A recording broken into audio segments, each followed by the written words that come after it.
Episode 148. Thank you all for listening to episode 147, 2-Point Fail, Revenge of Via Elise. I am Gray here with my co-host, Cody Bryant. Bear.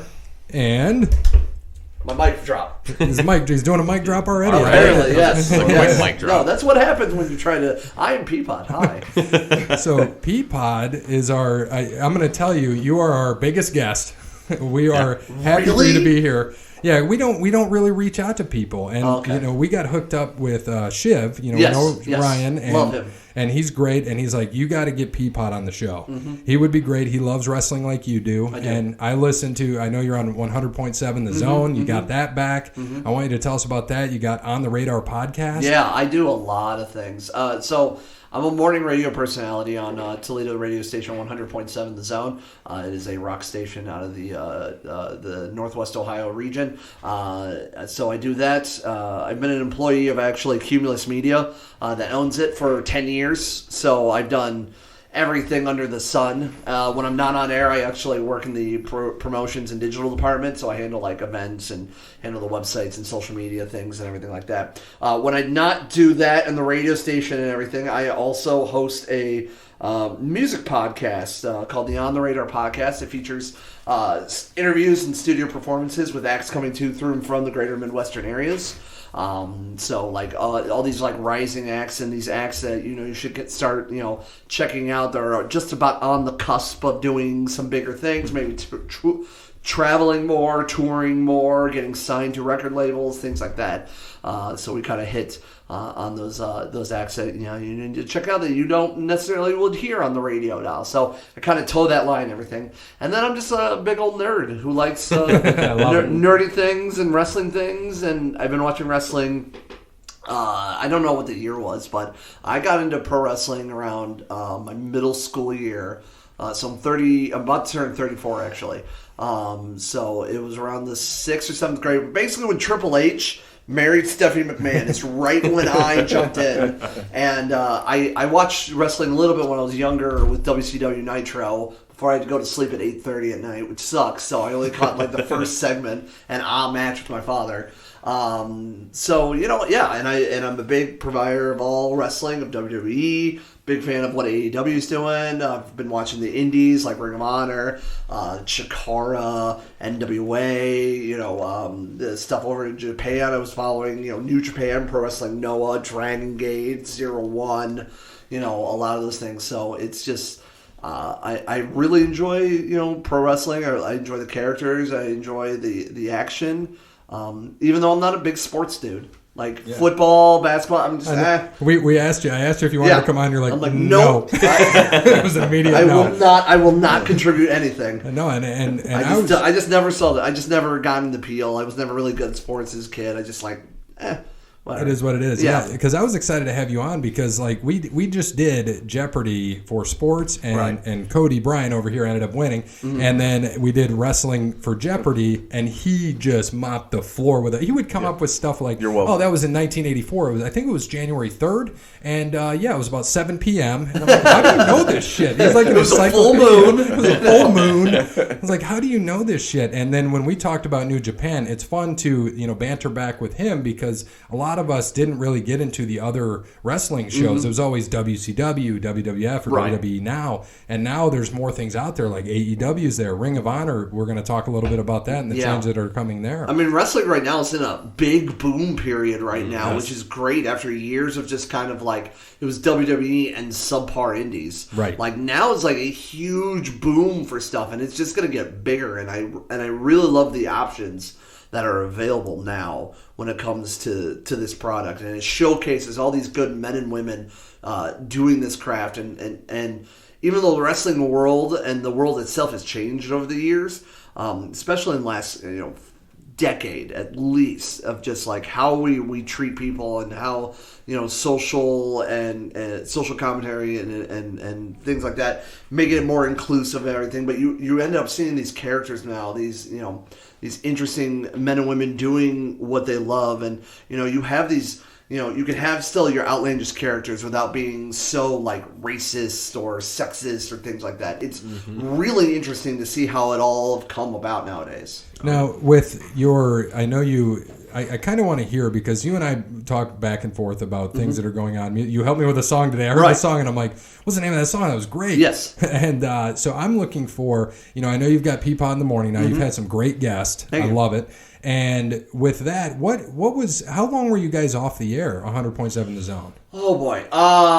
Okay, so the station itself has had like this notorious like Phoenix style like Death and Reborn for at least past I want to say like 15 years.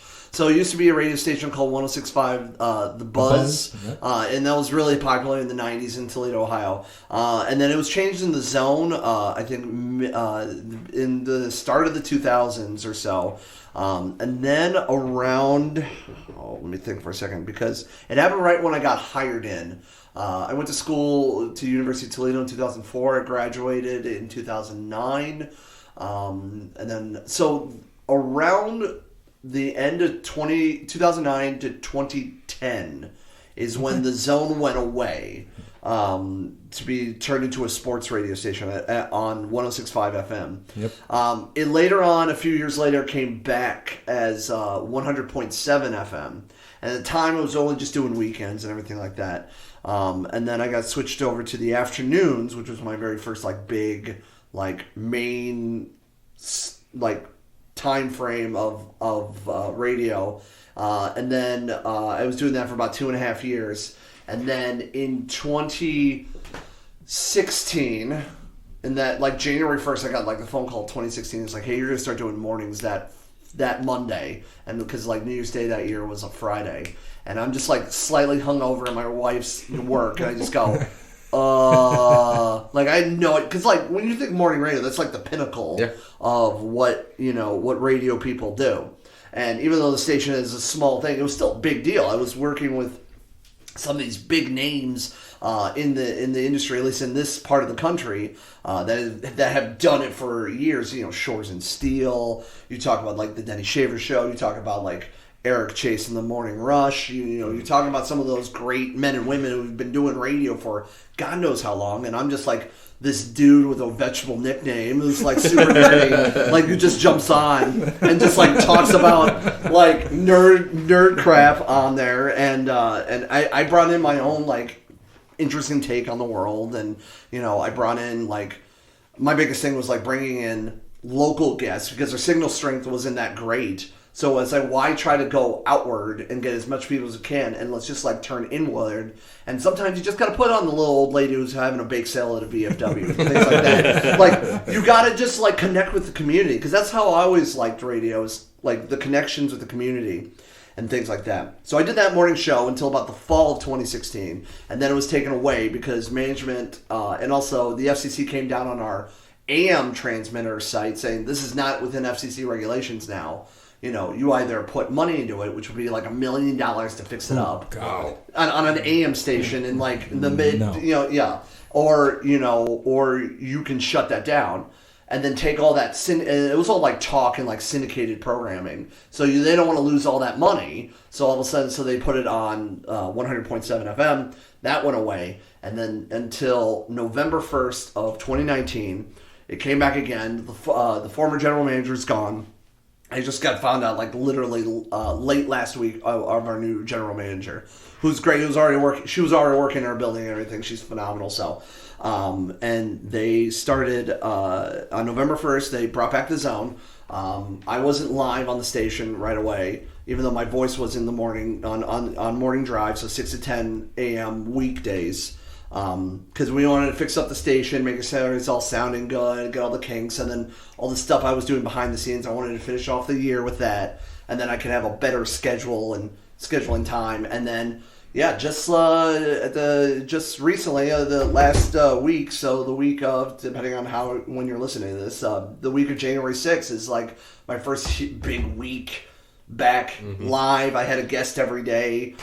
Bring in musical guests, people in the community doing cool things, just a whole range of people. So and it's nice because I like hearing, you had the musical guests on there, and you had those guests that talked about recovery. Yes. And service is amazing, and for the field of work that I'm in, that means a lot to me. And just connecting with, like you said, the connection of people in the community is huge. And when you can connect with other people, it's great. And you share their stories. You put a nice picture of you up there with them, and then the interview. And speaking of interviews, so of course I had to talk about it on the show because I thought it was amazing when I heard you got Chris Jericho on. Yeah, I interviewed Chris Jericho back so Chris Jericho, his podcast, Talk is Jericho, is on the Westwood One podcast networks. Westwood One is a company that is under the umbrella of Cumulus, so we own it. So we were doing a corporate-wide national contest for people to win a trip on his Rockin' Rager at Sea. So I asked, because we have like a corporate style Facebook thing, and I asked like, hey, is there opportunities for interviews with Chris Jericho to hype up this contest? And they're like, yeah, we can watch. They go, yeah, we'll talk to his people and request it as long as he gets to plug his podcast. I'm like, okay, fine, whatever. Sure. So I was like in limbo for about 2 weeks or so. And then I was about to do the interview like the day of, and he for some reason he just like lost connection or couldn't get it. We couldn't connect, and the context was over. But I still had the opportunity. It's like, hey, can we still try to make this happen? I think that'd be really cool. We could talk about wrestling. We could talk about his podcast quickly. We could talk about I know you did Rockin' Rager. Yeah, we talk about Fozzy, talk about his music and everything. And then we connected. Yeah, and then it was just like an on-air. It was a over-the-phone interview. It took about.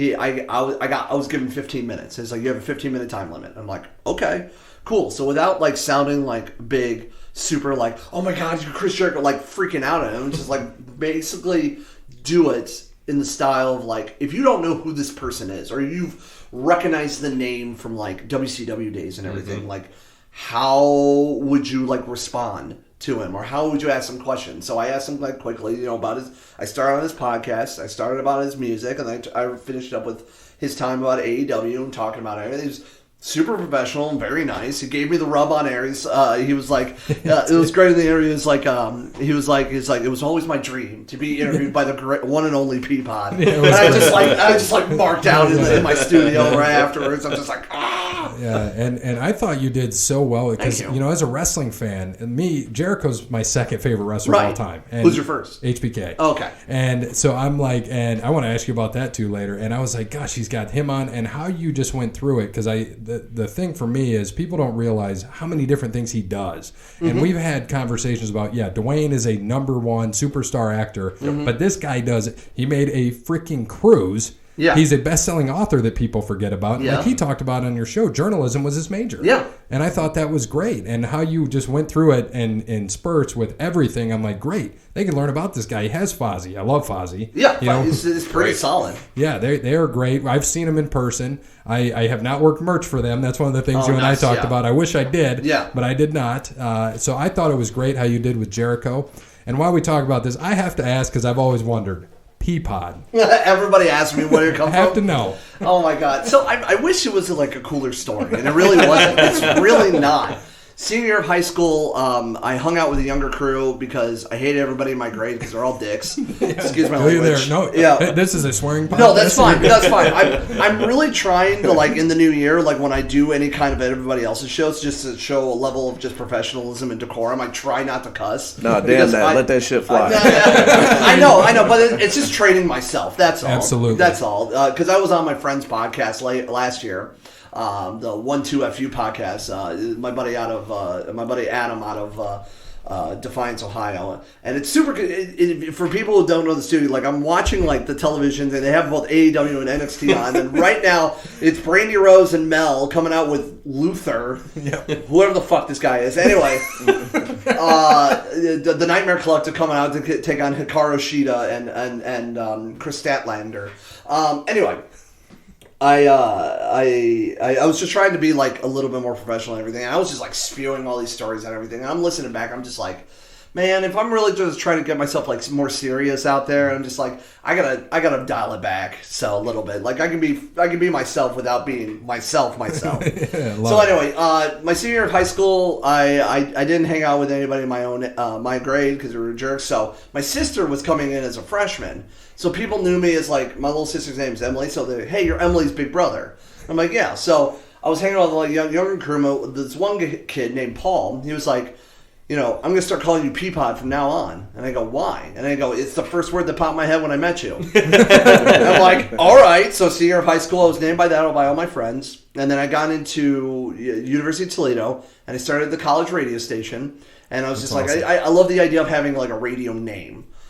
Excuse me, like a stage name or whatnot. So I just went with Peapod, and then all my friends were calling me Peapod, and the people who didn't even know or worked with me at the college radio station calling me Peapod. So when I got into big boy radio, and I had my first chance to be on air, I was like, hey, can I go by a radio name? And they go, yeah, because like my real name is Chris, so nobody, it's just whatever, nobody cares. His name's Chris, so I'm like, can I call myself Peapod? And they're like, yeah, and then it just like took off because it's interesting, it's unique, it's different, but everybody doesn't know how to spell it, which is always funny to me. They like P-E-E. No. They don't do it that way. It's just like the vegetable. No. I'm saying, do they do that? No, they do. They always put a hyphen in it. So P-pod? No, they do P, the letter P dash pod. They do P-E-A dash P-O-D. Oh, gosh. Or they'll separate them in two words, P-E-A, P-O-D. It's weird. It's just one word. It's just one word, like the vegetable. It's like, it's not that hard. No, I'd love it. And we've had some time in the past couple weeks to connect and get ready for this and talk about this. And fortunately, it was able to work out. Bear did not have to go to New York, which I'm grateful for. Luckily. And same thing, you talk about stage names. So Bear, he's been going by Bear for years. It's not even just what are you doing, Bear? And exactly. And for me, it was Gray because my name is Gary, but some idiot back in the day called me Gray because he couldn't read my name right. And I'm like... Okay, and ironically, my son's name is Grayson. And then Cody Bryant, that all started from episode 100. We had this big show where we were bringing him on, and he's Kobe Bryant's cousin that should have made it. And so he's the better half of the cousins. So getting into this, so in the past, when we first started the wrestling show, and what we really did in the beginning is we had a sports and wrestling together. And it was so long, it was 2.5, 3 hours, and we started getting listeners tell us, hey, I like sports, I don't care about wrestling. And others were, I like wrestling, I don't care about sports. So why don't you just split them? So we did, and there we started different things. So one of the things I'm going to ask you is top 5 wrestlers all time. Okay. The Rock. This is in no order. These are the top 5 that I have connected with, and I've always really enjoyed. The Rock, CM Punk,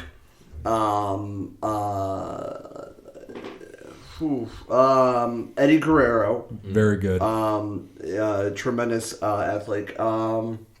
And how Vicky got in there is just amazing, and what she was able to do for the business, and she gets in more after. So the idea of there was a time because I hosted in college. I hosted it with a couple of my friends on college radio, a pro wrestling talk show, Capture Suplex Radio, and there was a time right around that time when Eddie Guerrero passed. The WWE used it as a big storyline. We nicknamed it the Eddie Exploitation, and it was just because of that. That's how Rey Mysterio became world champion. Right. Eddie Guerrero didn't die. Rey Mysterio would never become world champion. At least that time. Right. Vicky Guerrero would have never been a thing. Exactly. And things like that. And I can't say Vicky Guerrero as the character. I mean, good on her for doing what she did.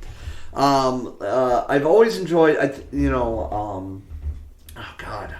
top 5 wrestlers, because there's so many. I'm just trying to rack my brain about all of them. Yeah, Ric Flair, of course. Obviously, you can't go wrong with that. And I'm trying to think Isaac Yankem, DDS. Oh, you got so many. Stone Cold, HBK, Jericho, Triple H. Triple H. You know what? I've never really Hulk Hogan. No, I can appreciate Hulk nowadays. I can appreciate Hulk Hogan for the icon he was for pro wrestling. Put in such. Oh, Roddy Piper. There you go. There you go. As Santino Marella would call him, Roddy the Piper. Roddy the Piper. Or Ted DiBiase. Put up the hunkometer. Yes. The Honky Tonky Man was Intercontinental Champion for 53 weeks.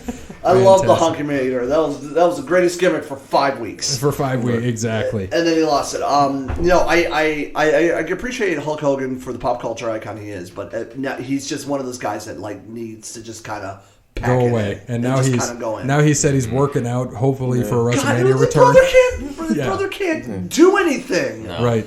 He cannot. The leg drop destroyed him over time. That also, back. He's a big old racist. So this is also true. Yeah. And we've talked about that in the past. Now, if you could pick your entrance theme, if you're a wrestler, it could be anything. It doesn't have to be anything in the past that was a wrestling song. If you were coming out to the stage, or to the ring, I should say, what is your theme? Charisma by Wasp. Okay. Listen to that song. That is a crazy, really good. And it was used for somebody in Ring of Honor for a hot minute for an entrance theme. But I really enjoyed that song. It's either that or Resentment by A Day to Remember recently, because I think that was also how that song plays out and everything, how it sounds. It's an awesome wrestling thing. And, for us, when we talked about it, I know I was sending you messages while I'm on the road, and I'm like, CM Punk. And then you sent it back here, clobbering time. Yep. So before we get too deep into this, I got to thank some people. So thank you to Wes Anderson for Moments in Time. By the way, Wes Anderson, he is in Maryland now. He went to school with me. I'm 33. I graduated in 05. And he went to school with us. He's gotten it big. He's had Ballyhoo. He's worked with Peanut. He did a song with Peanut. Oh, wow. It was great. He's doing some good music. So he has the song for our show, Moments in Time. So we always thank him. You can follow him on Twitter at Songs by Wes. Check him out on Facebook, Wes Anderson Music. We thank All Wear Clothing. They're our first and primary sponsor of Over the Line Sports Podcast. He provides our merch, our wonderful, as you can see, the Pod Beats Patty Boggs. That was our 100th episode. Nice. I drank 16 beers and I threw it all up. So Shiv, I was trying to keep up with Shiv. That was not a good idea. Shiv destroyed us, and he actually drove us home later. That dude is something else. I really enjoy Shiv. Yeah, and those guys, we've had the Grown-Ups on. Brandon from the Grown-Ups actually came and hosted our Jeopardy, and he did great. And on the 18th, I don't know what you got going on that day, but April 18th is a Saturday. We have where we did episode 100, so it's on the 3rd floor of the building that Frickers is in downtown. Okay. We have the 3rd floor, which is like an office. We're recording a crossover episode of Jeopardy, so we're going to do wrestling, sports, pop culture, and it's opening weekend for the Mud Hens, so we're going to watch the game right after. So I might be busy that day because of our radio station doing things for the opening day for the Mud Hens. Absolutely, I figured you were. So we also like to thank Crandall's Quality Lawn Care. So, Sean, there, you'll like what we do with this Peapod. So, Sean, Crandall's Quality Lawn Care, give him a call, 419-704-5471. He serves the Toledo and surrounding areas and not. I don't know if this one's going to work. Yeah, he tries to get us a shot. Oh, you missed completely. What? What, the White Wall isn't a place that he serves? We could say the White Wall because we had the dart from earlier. Oh, you did give us a shot. Oh, there you go. So we're going to Cuba? We're going to Cuba. So Crandall's Quality Lawn Care serves the Toledo and surrounding areas and not Fidel's backyard in Cuba. So Brandon from Allwear actually gave us this idea to do that where he doesn't serve. And he's like, throw a dart at a board. I was like, we'll just shoot a Nerf gun at our map, our Google map. So we've done that. So we want to thank Tim at Verizon. Verizon is a true technology business partner, helps local businesses deploy technologies that can positively impact operations and increase revenue for the company. At Verizon, we do not wait for the future. We build it. Get in touch with the sales rep in your area, Verizon.com. Visit Cassandra at PNC at the White House branch or give her a call, 419-877-0634. She can help you with all of your banking needs, whether it be loans, credit cards, personal banking. She's there to help. Also, thank you to Sparty Steve. Sparty Steve is the guy that helps us get for episode 100 where we're at. He bought our lunch for us. He's going to do it again for episode 200. We're looking forward to that. So thank you, Sparty Steve. And then last but not least, thank you to Connell Barrett, datingtransformation.com. Yes, if you're out there in the Tinder, Bumble, Hinge world as a single man or lady and you're looking for the next step in your life, you know, you're having some troubles. This is, I see your ring, so you're a married man. I'm a happily married man. Thank you, sir. This doesn't really apply to you, Peapod, but yeah, you know, Connell Barrett goes out there and he pretty much is a dating coach. He's like Hitch, more or less, since you haven't been on the show and know. So he will actually go in, help you out, give you a consultation, kind of talk about what you're looking for, what you go with. And if you are on a dating website and that's really what you prefer, he can spruce up your profile to get some more hits. Nice. Say what the opposite sex may want to hear, man or lady. Yeah, Crandall Barrett, datingtransformation.com. And thank you, of course, to all the sponsors. They help us with our show. They've contributed so many things. Crandall's, for episode 100, what Crandall's did, the quality lawn care, he bought all our alcohol. Oh, wow. So he bought all the beer. Allwear supplied all the shirts. Sparty Steve gave us all the food and gave us the place to record. And PNC and Verizon has been helpful. And then, of course, Crandall Barrett, datingtransformation.com. We're hoping to get some people there. Again, the last 4 or 5 episodes, we talked about Australia. So our second biggest listening group outside of the United States is Australia. Okay. So we try to throw some love to them, what they've had go on in the past few weeks. It is unbelievable. And so we just want to continue to show our support and out there. Do anything you can to help. It's been nice to see the firefighters out there helping out. Do anything you can to help Australia. They're going through a tough time. Mm-hmm. So first thing I want to get into is Tessa Blanchard. So I want to hear how everybody feels about this. So if you don't know, she is now the Impact World Champion. It would be a lot bigger deal if she didn't go on social media and all of a sudden go, hey, women, support each other. Cool things will happen. And then all the women goes, oh, how you made the way of you didn't support us because you're basically a bitch and a racist apparently. So, yikes! And add on Impact is like wrestling purgatory. So. I mean, it's cool for like some of the. I've seen some of the action. The in-ring action is pretty decent. Some of the stars there are really interesting. Like I got hip to Eli Drake after he got done with Impact. By the way, while this thing was going on, the time splitters of Alex Shelley and Kushida just happened on NXT, and I've been a fan of Alex Shelley since Generation Next in Ring of Honor. So that's do your history. Seeing the time splitters on WWE television is weird as hell, but I'm kind of all for it as well. Like I love all these big indie people that are now getting like their shot on like the bigger stage, but at the same time, seeing guys like Alex Shelley, AJ Styles, Kevin Owens, Cesaro, Sami Zayn, all these big names that did so many cool things across the world. And about half of them are doing maybe about half of what they used to be. Yeah. So it's you brought up somebody that I always think of, Cesaro. I think he has been the most wasted talent that they could have had be a superstar. God. He could be something huge. Right. And he is, and like if you're talking about some of those guys that are like underutilized, mistreated, and everything. That's one of them. But I don't want to get too off topic with Tessa. Yep. What Tessa's doing, Tessa's probably one of the more bigger women names right now in the industry. Why she's still in Impact is beyond me. Mm-hmm. That's fine. I'm surprised the moment she leaves that company, if she does, WWE and AEW is going to throw the checkbook at her and go, oh, absolutely. Put as many zeros as you want on this. Obviously, she has her dad's people skills. Oh, good. That's the only reason. I mean, you got to think she was in NXT. Right. She was there. She did the Mae Young Classic. She was in NXT. She had a couple of matches where, she came out on a losing end, but they gave her an opportunity. So I mean, for them, obviously, they know, and people talk. So I don't think there's been a time they probably haven't thrown that name out there, and people are probably like, no, don't bother bringing her in. Yeah, because of poor attitude. Exactly. Poor attitude, and you always want your locker room happy. You can't just have people walking around, slapping each other up. Depending on what's going on. And Bear, I'm going to start with you on this one. So, do you think if Tessa would have won this championship, let's say before the women's evolution in WWE, would it have been a bigger deal?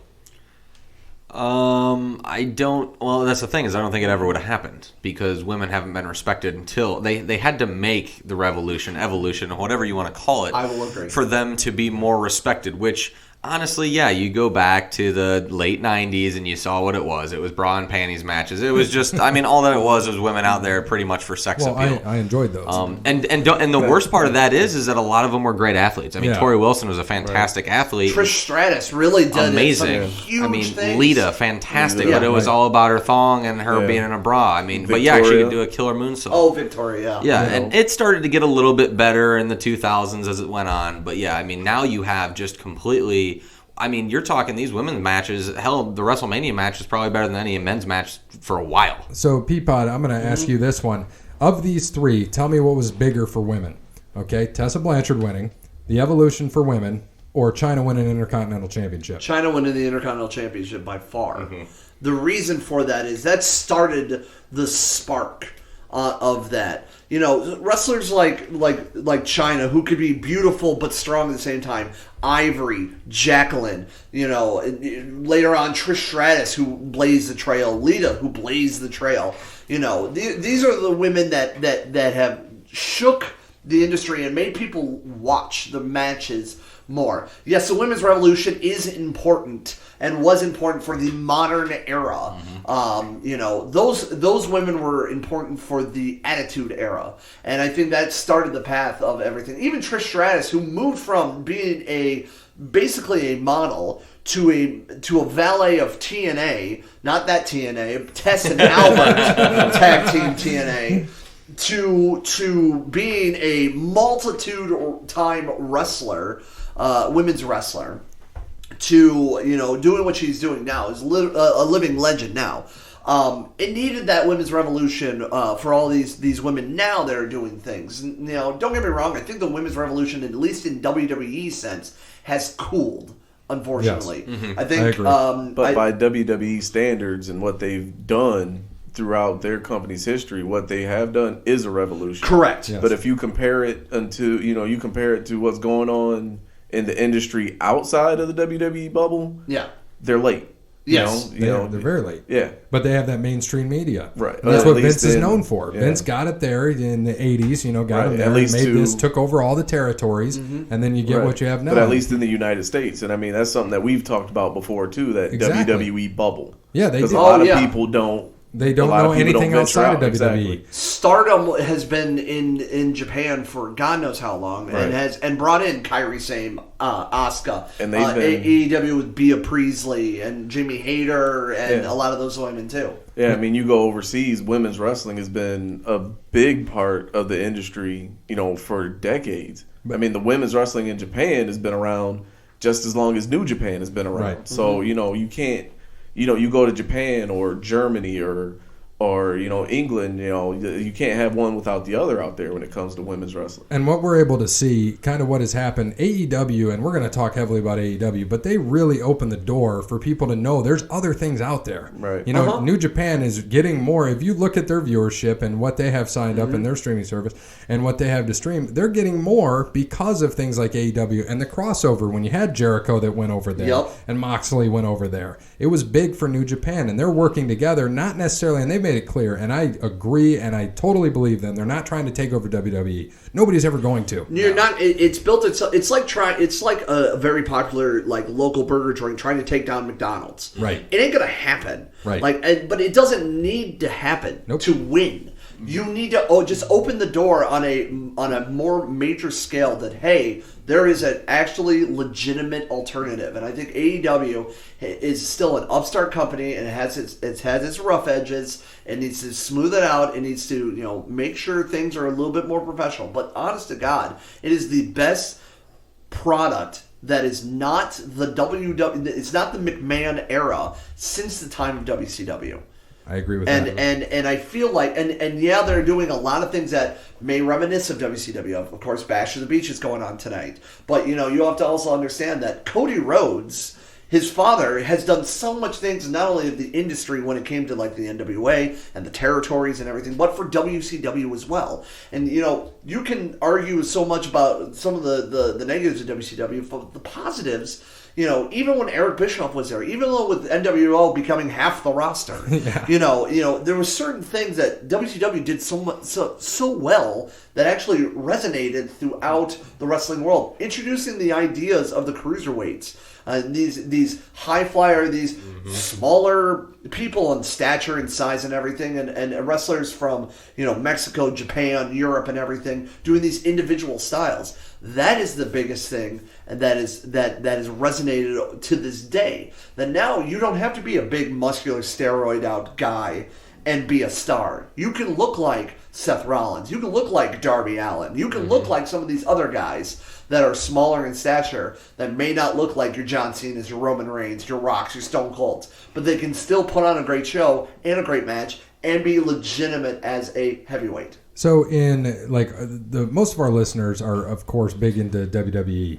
If you had to pick a superstar in WWE, who are you most impressed by right now? Aleister Black. And we've talked a lot about Aleister Black. I think Aleister Black needs to figure out what to do with him.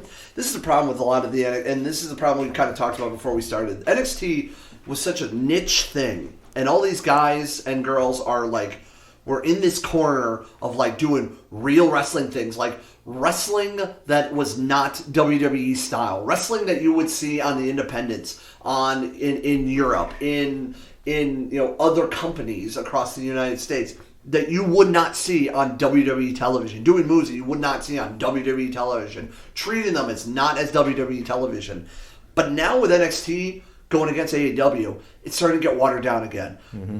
Don't get me wrong. Am I very excited to see Alex Shelley and Kushida go out at it as time splitters in 2020 on WWE television? That's nuts. Mm-hmm. That's a huge team in the New Japan. But it's going to start coming to the point where people they're not caring about these characters, these wrestlers, these everything. Mm-hmm. And when they get called up, it's still a breeding ground for you getting used to the audience, the main WWE bubble, until you get on the Raw and SmackDown. So some of these guys like Ricochet, Sami Zayn, Kevin Owens, Aleister Black, they get lost in the shuffle until they start doing something, more. I think Aleister Black has a very interesting look, a unique set of, matches. I hate the gimmick that he's doing right now. That's to pick a fight with me, and then you always have to over-accentuate the T, which drives me nuts. I don't know why.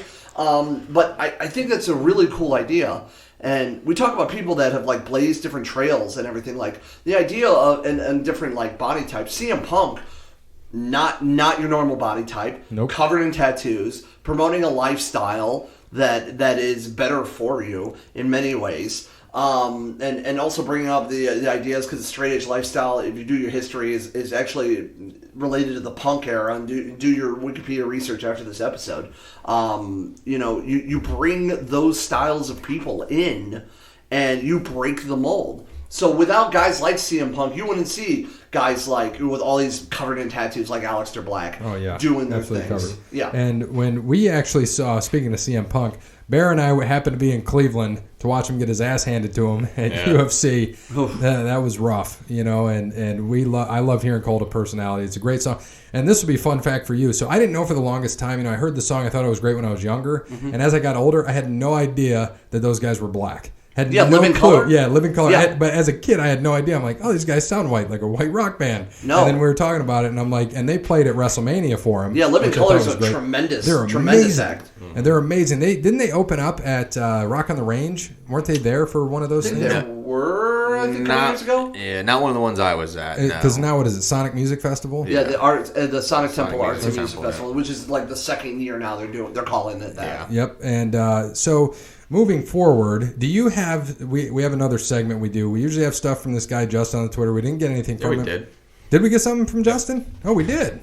See, he runs our Twitter. As you can see, that I do not know what comes on the Twitter. I am interested to see what Justin had said. Yeah, so Justin, any thoughts on David Benoit wrestling under his real name, obviously Chris Benoit's son? Pros and cons of this.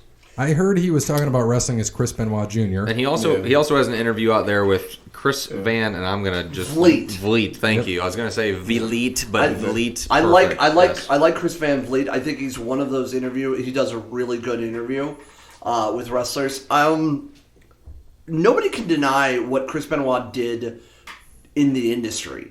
I thought he was one of the best technical wrestlers next to maybe like William Regal. Like, when it comes in that world, William Regal, Kurt Angle, acts Dean like Malenko's. that. Dean Malenko, those are tremendous technical wrestlers that you don't see enough of nowadays. No. You're seeing less technical wrestling. It's the high spot era. Yeah, That's exactly what it is. It's kind of the high spot era. that everybody needs to do a freaking Canadian Destroyer. Yeah. And I cannot stand it anymore. Like, AEW is notorious for that. Everybody has to do a Canadian Destroyer. Right. And I don't... Just stop. In order to make the roster, you must be able to do the Canadian Destroyer. Stop. Yeah, exactly. Stop with the move. Yes. And stop calling it Canadian Destroyer. Yes. Just like, that was the signature move from Petey Williams, and that's it. If you go behind that, you say flip pile driver, or just say Destroyer, as Excalibur says, or just not do the move. Right. It's just not believable anymore. It really is not. When there's 4 different people constantly doing it in matches, it's not believable anymore. It's not a unique move. It's annoying. I'm just waiting for stuff to happen. Like, we're watching and we're going to see one. Oh, I'm sure it happened in that first match with the ladder match for AEW. I'm sure it did too. I think Chris Benoit, what happened was obviously a tragedy. Nobody's denying that. But also that tragedy is because of all, and I haven't sat down and watched the interview, to be honest. I kind of want to. I'm curious about it. But they mentioned that, like, he, oh wow. I just noticed NXT, they just squashed the Time Splitters. Way to go. Like, really? You built this whole thing about Alex Shelley being in the WWE, which I didn't even know he got signed. So, and you build it up with Kushida, and they got eliminated by the tag tournament in the first round from Grizzled Young Veterans. I thought that was a terrible move. That's my problem with WWE right now. It's like, you're going to bring in all these names that have, and you're also going to start referencing their international and their other, other company tenures, yet you're going to squash them. Like, that means you dead stop the caring of those people in the WWE bubble that know nothing about these people. You just, like, dead stopped it. Anyway, I think Chris Benoit did tremendous things, and he also talked about, like, because of all the injury, because of that terrible incident that happened, now the wrestling protocol and football protocol when it comes to concussions is more active now than ever, and making sure it doesn't happen again. Unfortunately, you have to go through some of those things that, like, something terrible has to happen to a point where, people start paying attention to. Like, I don't want to get too political, but, like, what's going on in our political system right now, it's gotten terrible to the point that now everybody's realizing, okay, we need better representation, we need better ideas. These people who we vote in are not voting, is not our voice. Our voice needs to be heard better. Sometimes you have to go into that lowest of the low to build up higher than you've been before, and I truly believe that in all aspects of life. And to stay on that, that's going to come eventually, but while the 50, 60-year-olds are still out there voting, who's the majority of our voters, it's going to happen. I agree. It's going to take time. Now, the problem is that once we get into that, and this is as much politics as I'm going to talk, once we get into that is how are you going to get these other people to vote who are now 18 to 30 who most don't vote? How are you going to get them to and a lot vote? of them are, because if they're not doing it now, they're not going to do it. And what happened in 2016? I mean, they're defeated. Right. So, and now it's just getting out there because of what's going on. Of course. Yeah, I think you have to just make them hungrier and make them care, and whether it's fake wokeness on social media or the keyboard activists or anything to get some people out there caring more and getting them out there. I mean, by any means necessary, something needs to change, and I think that kind of goes back with Chris Benoit Jr. About what's going on. I think we're at a point now that I wouldn't have a problem to see him as Chris Benoit Jr. Everybody loves legacy names. Yes. Charlotte Flair is Charlotte Flair for a reason because she's the daughter of Ric Flair. If she was called something else, if she was just another wrestler calling herself Charlotte Flair, she would never be where she is now. And she's one of the top. I mean, she's in the industry. She's one of the top in the industry for women, even though her matches are subpar. Yeah, and she can't do a freaking moonsault to save her life. Yeah.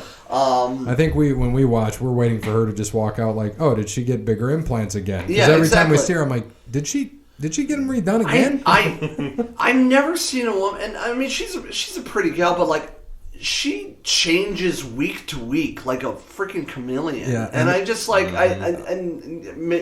and maybe we're diving into the point that maybe it's none of our business. Maybe she struggled with like physical issues or like eating disorders or whatever. And that's it is what it is for that. But I feel it comes to a point where stop when you.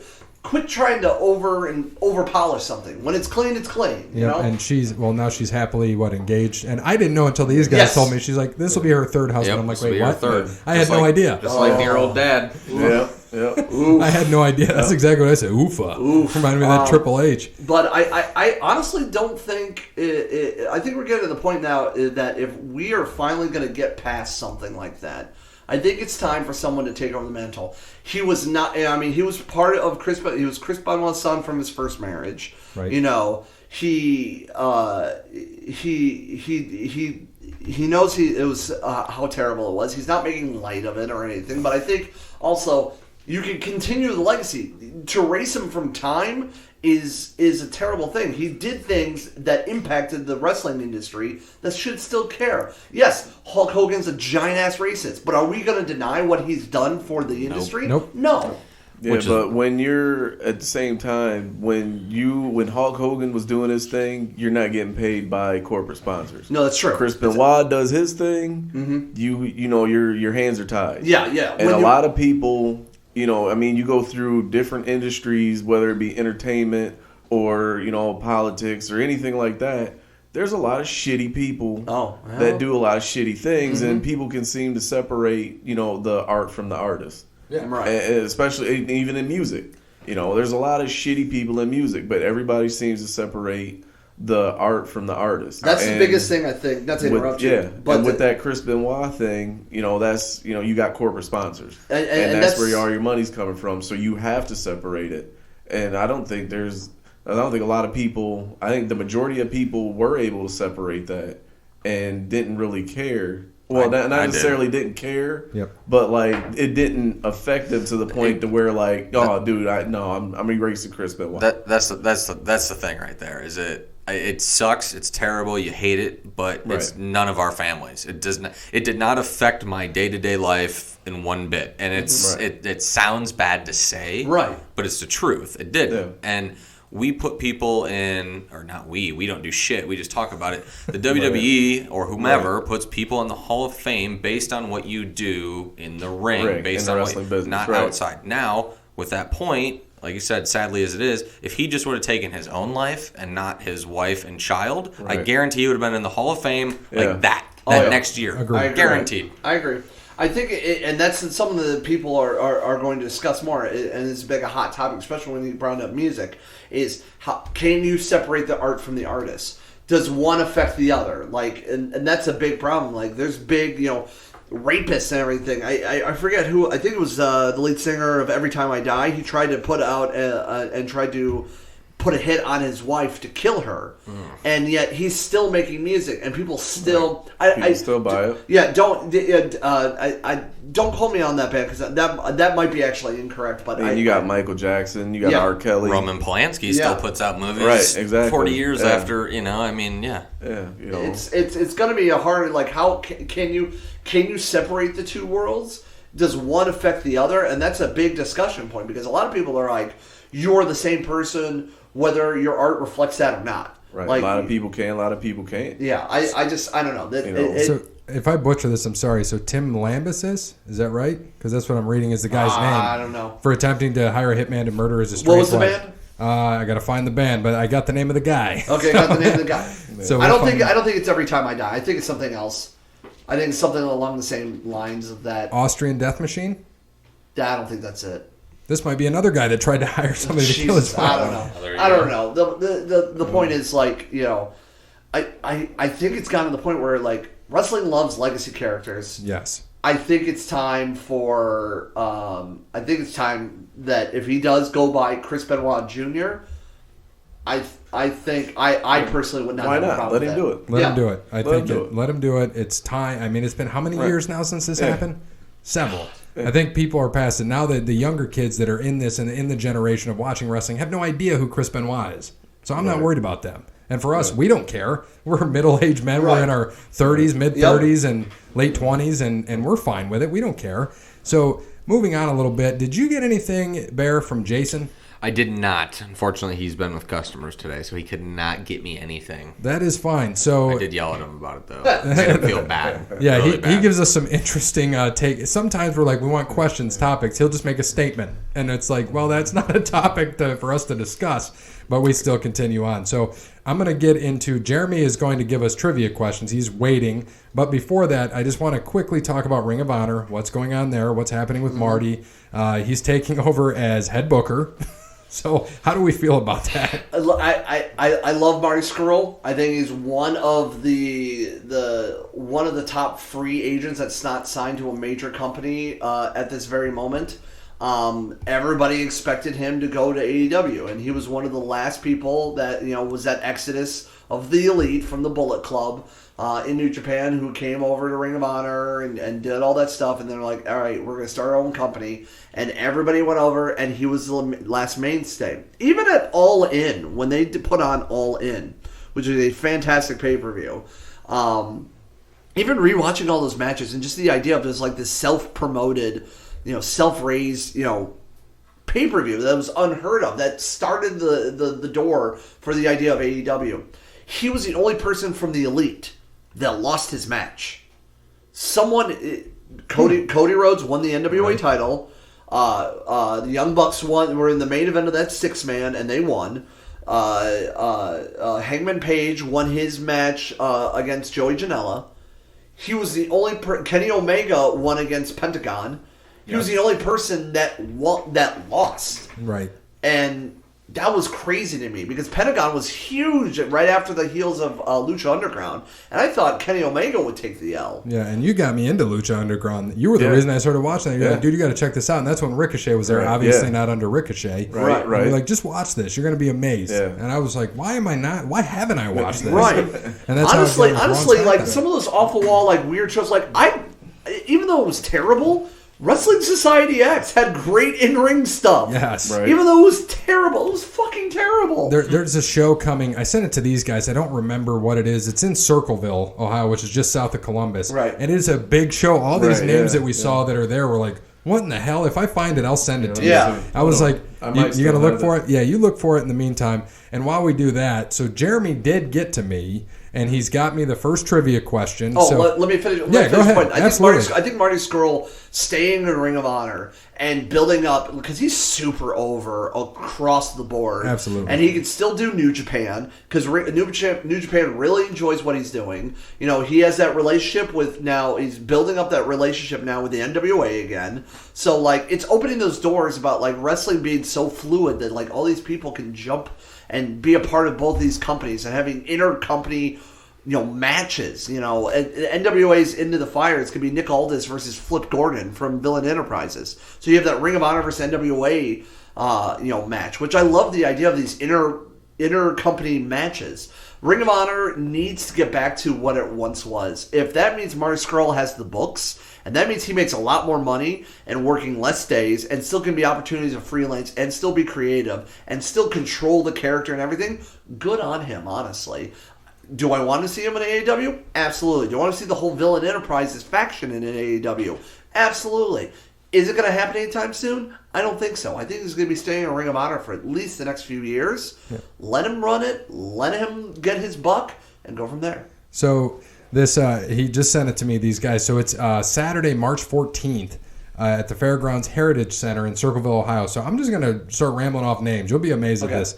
James J. Dillon, Tully Blanchard, Arn Anderson, Barry Windham, Midnight Express, Bobby Fulton, Ernest Miller, Chase Owens, Ricky Morton, Road Warrior Animal, Raven, Brian Pillman Jr., Buff Bagwell, Missy Hyatt, Jimmy Valiant, Sandman, Tommy Rich, Francine, Shane Douglas, Dan Severn, Nikita Koloff, New Jack, Kevin Sullivan. The average age of all those people are 50 years old. Yeah. And as much as I would love to see about half of those people live, it's probably going to be bad. It's going to be bad. Yeah. It's going to be real bad. Bagwell won't even show up. Yeah, he probably won't. Bagwell. He might have a date. I loved Bagwell, but Yeah, right. So what we do with this is I'll let these guys, they can just write it down. You can type it in.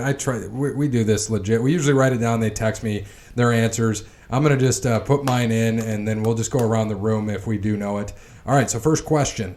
On June 2nd, 2010, Bray Wyatt joined NXT using which ring name? So Bear doesn't know. We'll give him some time. I typed in the name that I think it is already, and I'm assuming it's what it was a little bit later, so I'm going to go with that. You don't think it was? I don't think so, but I don't remember it. So my thought was Husky Harris. No, it wasn't Husky. It was something else. Was it something before that? Yeah. I think it was. I forget what the first name was, but I think it was Bo Dallas's brother. I think so because I don't think it was Wyndham. I don't think he went by the Wyndham name. I don't remember, to be honest. Like Bill, that's what I would say. It could be that Bill Dallas. No, it is Husky Harris. Okay. Really? Yeah. That's kind of surprising. As I remember, because that's all I remember when he was with when they did that whole thing when they did the invasion when I was all excited and then they fucking ruined it. I was like, no, they talking like the NXT TV program or before that? Yeah, he's saying 2010. Okay, when he came out, and that's about the time that we had the invasion. Right. We had Wade Barrett and all of those guys. It didn't change the NXT until then. When it was because it was like FCW. Yeah, it was okay. Yeah, that's I think that's what threw me off. And that could be what it is. And he had like the little Hannibal Lecter type mask or whatever he came out in. Yeah, but think of all the guys that you had in there in that first and the Nexus. I thought the Nexus was a fantastic faction. Can I just stop for a moment? Absolutely. And the I forget what her name is. The woman, the backstage interviewer, who's for AEW, she's extremely attractive. Yes. Like obnoxiously attractive.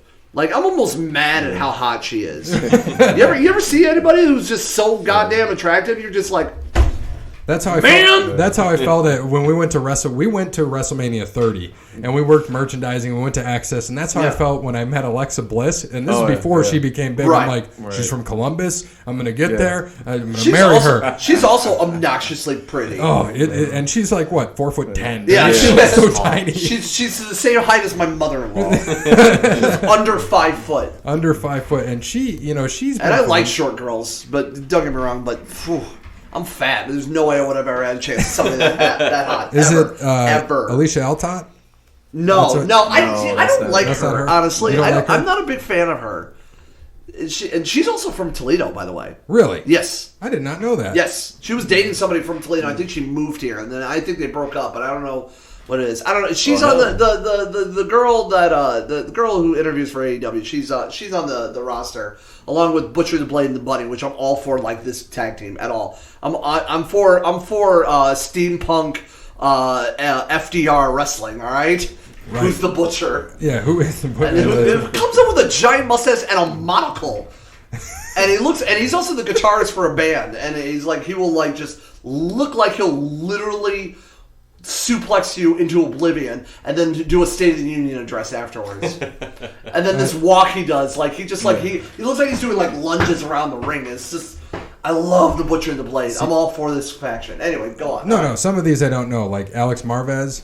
No, okay, here, I got you here. You should have just pulled up the AEW website. Yeah, that's what I should have done. That would have been a lot easier. Look at pictures. You want Wikipedia, and just like, no, it's on the website. Quick typing because I'm trying to do this too. Yeah. We did get, we do have a next question while you're looking for this.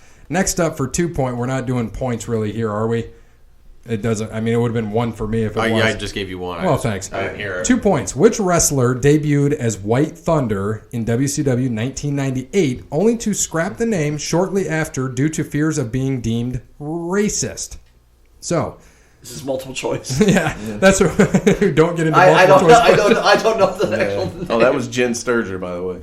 Oh. That was Jen Sturger? Yeah, I believe that was Jen Sturger. Okay, yeah, that's the one that Brett Favre sent a dick pic to, that same Jen Sturger, right? I think yeah, so, okay. yeah. It was? That's her? She does that is her. You're absolutely correct. She does not look the same there. No. But I know she was hot then. And that She's obnoxiously was hot. like 10 years ago. She's obnoxiously hot. the outer wrist it all, too. Yeah. I know. Hey, shoot your shot, man. Yeah, she's 36 years old. 5'2". Just to get that out there. She's obnoxiously attractive. Anyway. Okay. And do we know White Thunder? White Thunder. No idea. No idea. Well, I mean, WCW, I'm going to stab at it at least. All right, stab at it.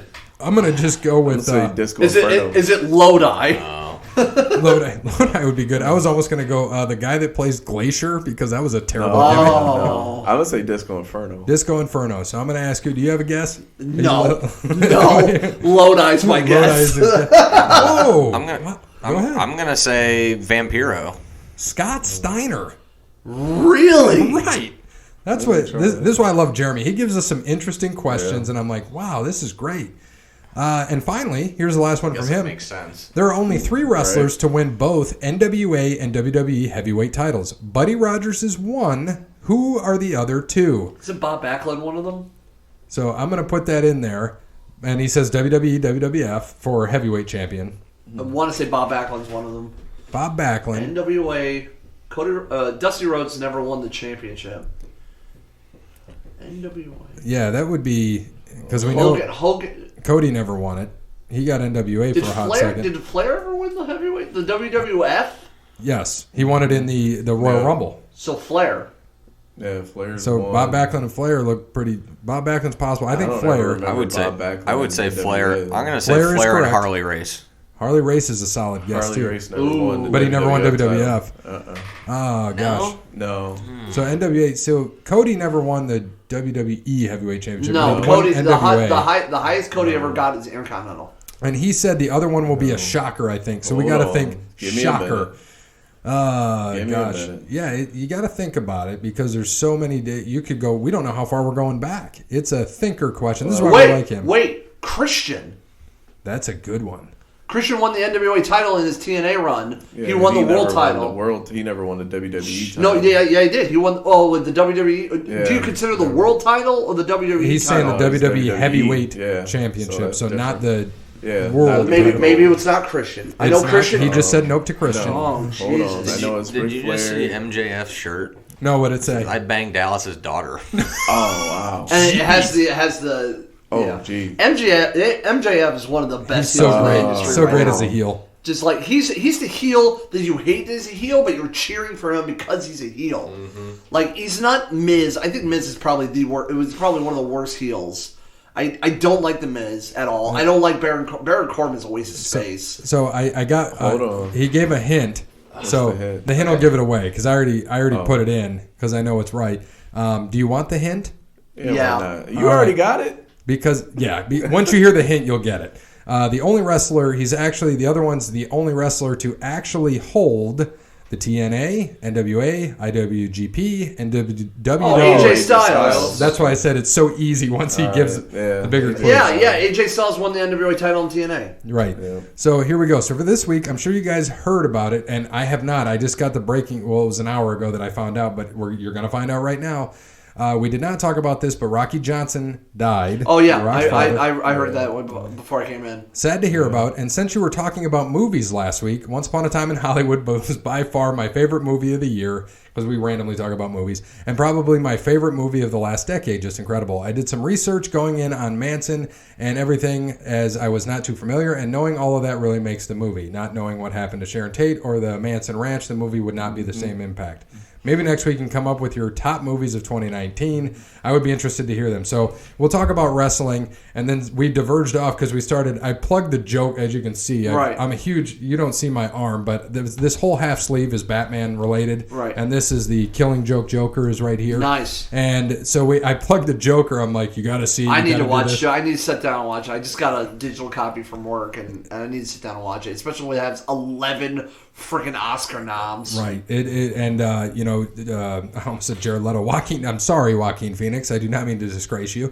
Joaquin Phoenix, if you're listening, he got the Golden Globe for Best Actor. He's up for the Oscars, so we'll see what happens. And we started talking about The Irishman and other movies that are out. And we got into a mafia. Like the name of one of our episodes, because we talked about mob movies, was called Stink Face at the Mafia Disco.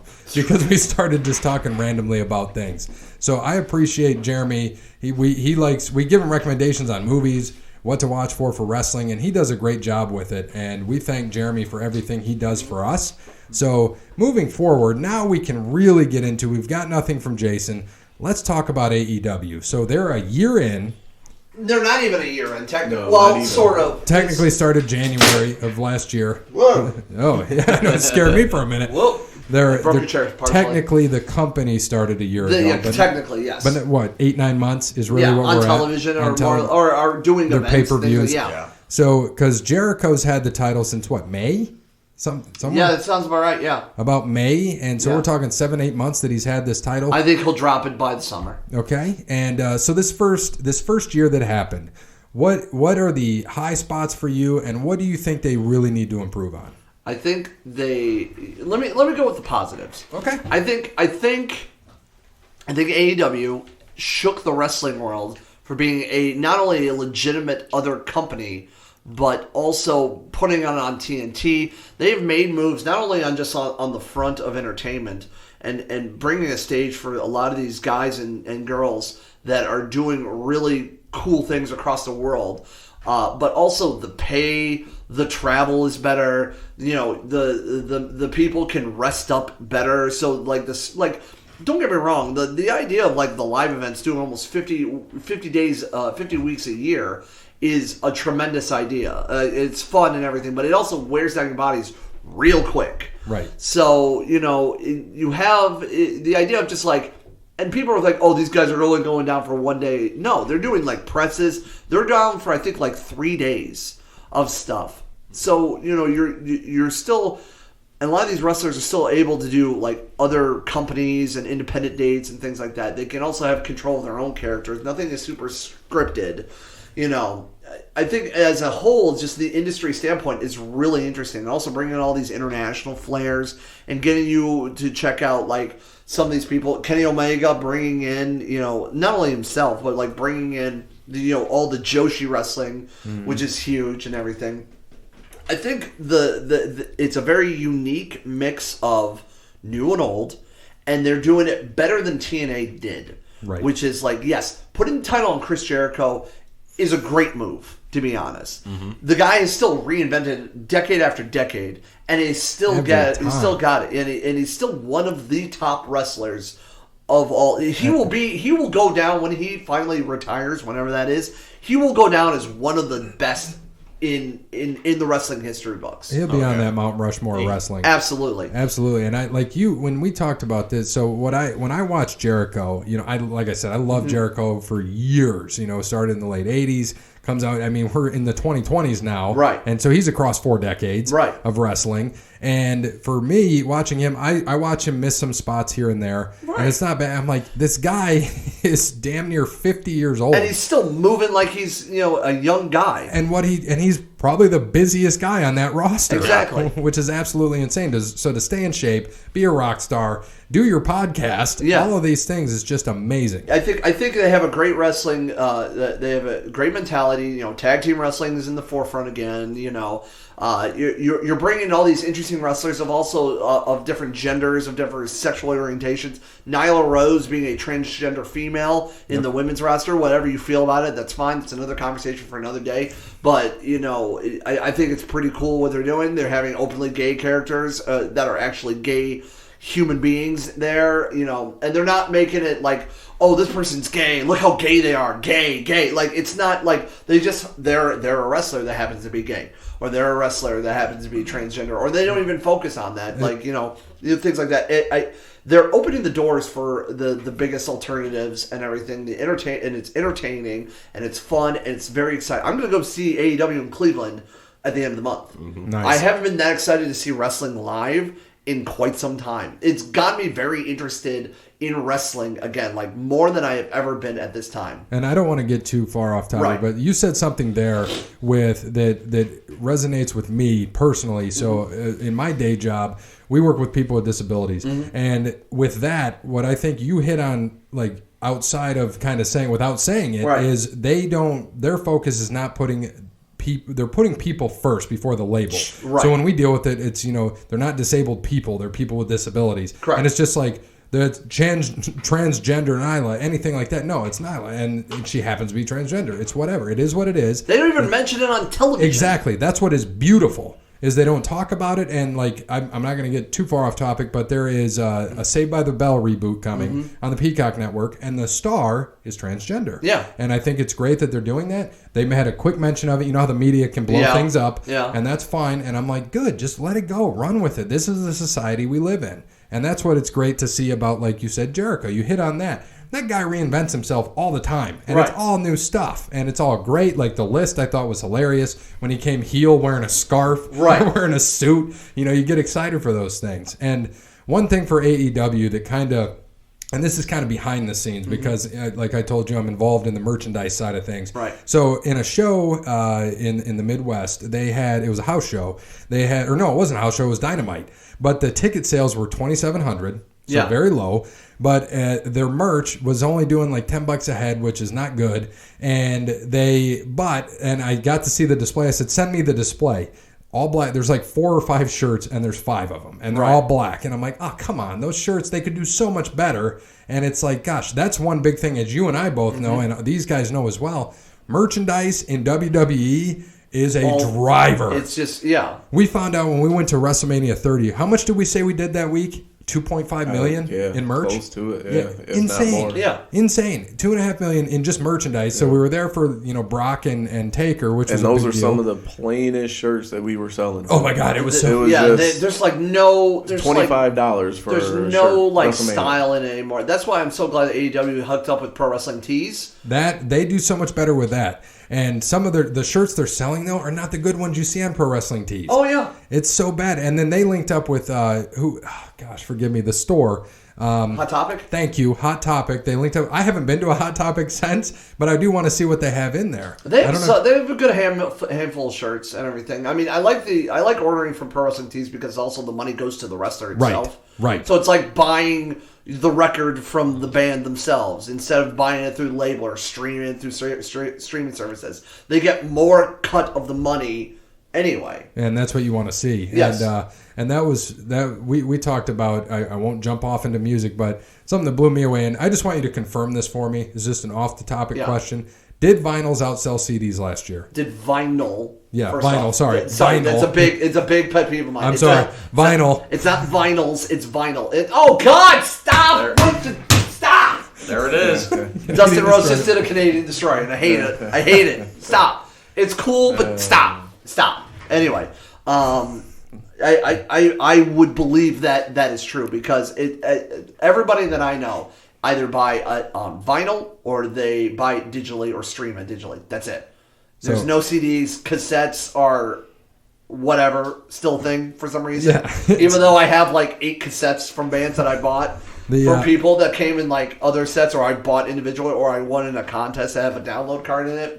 And I appreciate you can see I'm not in the music industry, right. So vinyl. Thank you. I will remember that. It's like fish. It's like moose. Yeah. It's a moose rule, as I call it. Not meese or mooses no, it's moose. Deers. It's 1 moose, 2 moose. I love it.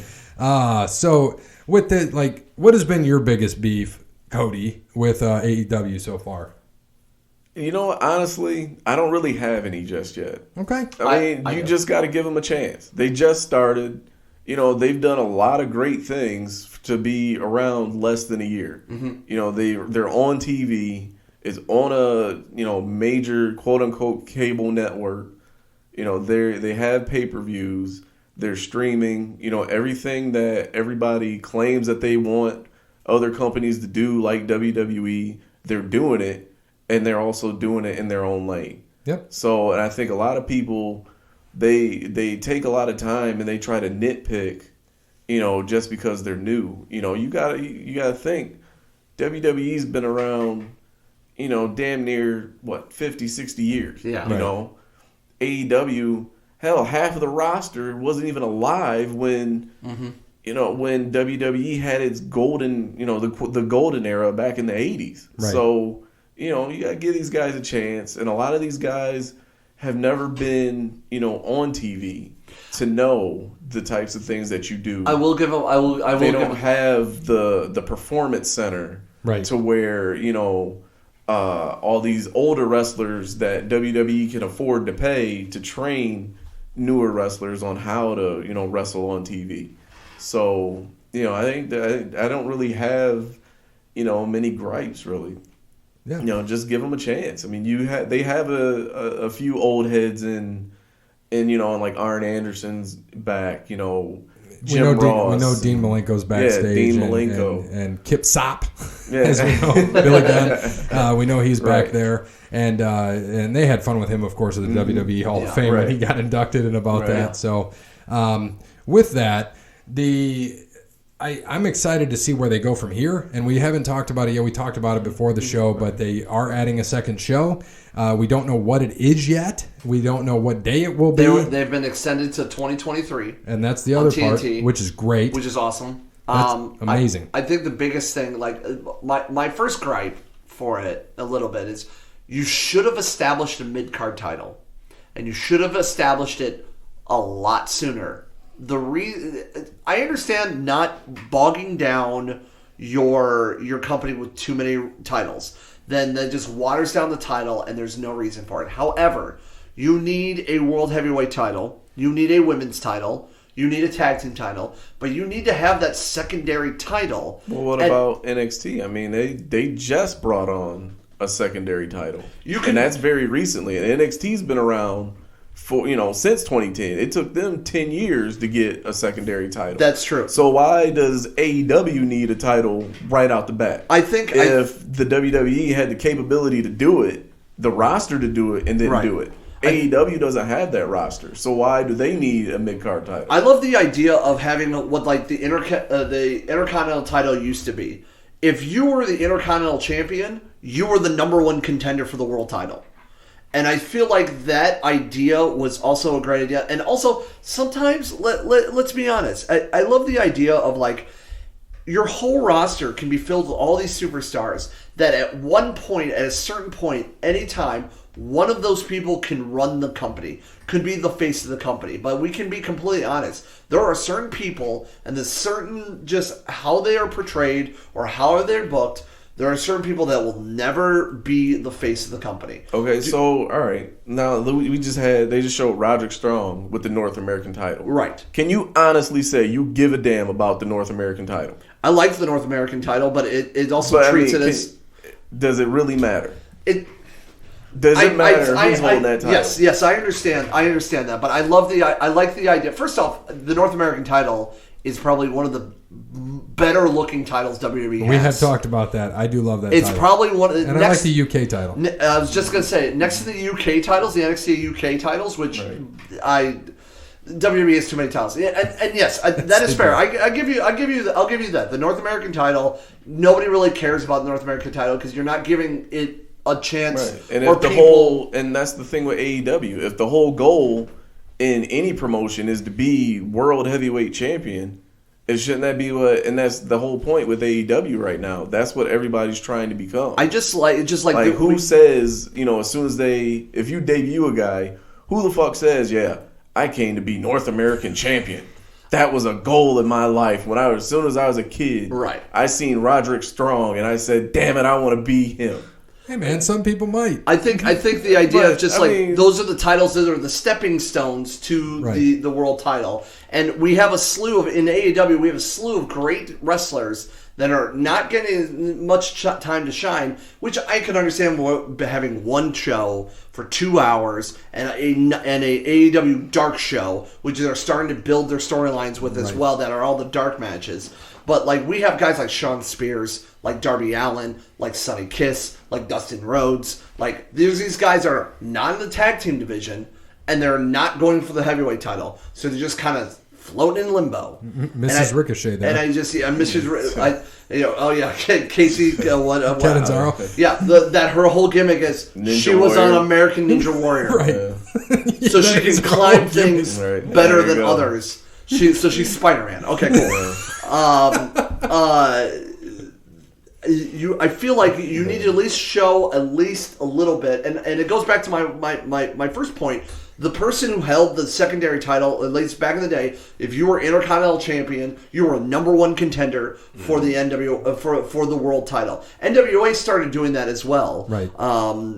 With NWA Power, with I don't know how many R's you're supposed to put on it. Power, or do you roll the R's? Power. Is it Spanish? It might be that James Storm, who was at the point was North American champion, was going to go after the NWA World's Heavyweight title.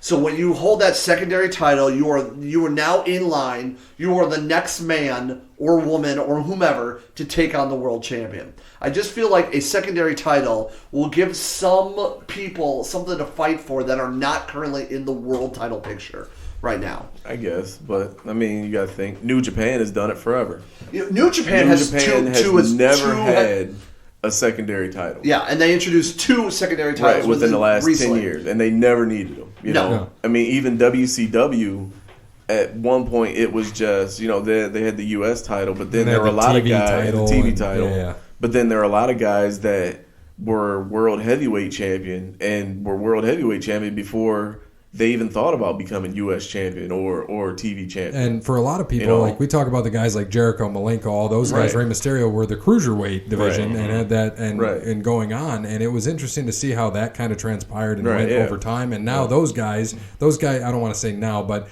in the 2000s became top guys in WWE, which was great. And that's where kind of WCW mishandled them, and that's where WWE got better. Now it's a little different. But moving on with this, I think also like another point of the I forgot to call him the bastard. The bastard. I thought it was named Pac for the longest time, and not Pac. I thought it was Pac too. It's like Tupac. Exactly. I think and I also think like a better direction on certain storylines. Like I think the women's division is still a little convoluted right now, and I understand that you're trying to make Brandi Rhodes as like a Stephanie McMahon-esque character.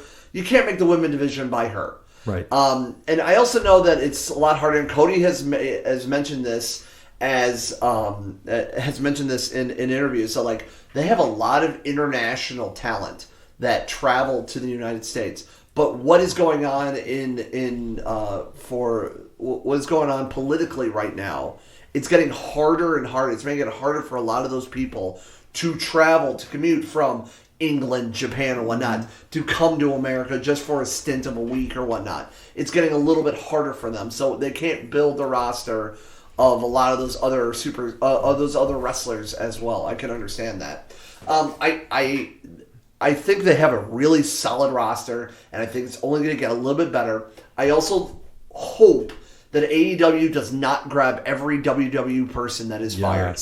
I can understand getting the ones that are misrepresented, who never got the chance to actually run with the ball. Like a Cesaro. Like they grabbed Shawn Spears, which I would love to see something do more with Shawn Spears. Ty Dillinger was such an over character. Yep. But they started so strong with Shawn Spears, making him like the chairman and taking on Cody, and then he fizzled out hard. They have Jack Hager, a.k.a. Jack Swagger. He did all right in WWE, but not good enough. Now they're really making him something like as a legitimate threat, especially with all this stuff with Bellator and things like that. I want them to just be very careful of picking and choosing the people that, like, when Luke Harper is free from his non-compete, I think they should go after Luke Harper, and I think he should be that giant-like character and call him Brody Lee, obviously that's his indie name, and let him run roughshod through everything. Like, he used to do in matches, like, when he was really big, he started growing more in Chikara. He would do in Chikara where the match has not even started or the bell is rung, and he comes running at you with a giant big boot and flatten guys in like seconds flat. I love that, and I want him to be in AEW. But the idea of like the Revival ain't going nowhere. No. Matt Hardy, I don't want him to touch the Hardys. The Hardys I love the Hardys, but Jeff has issues. Yes. And demons and needs to get help.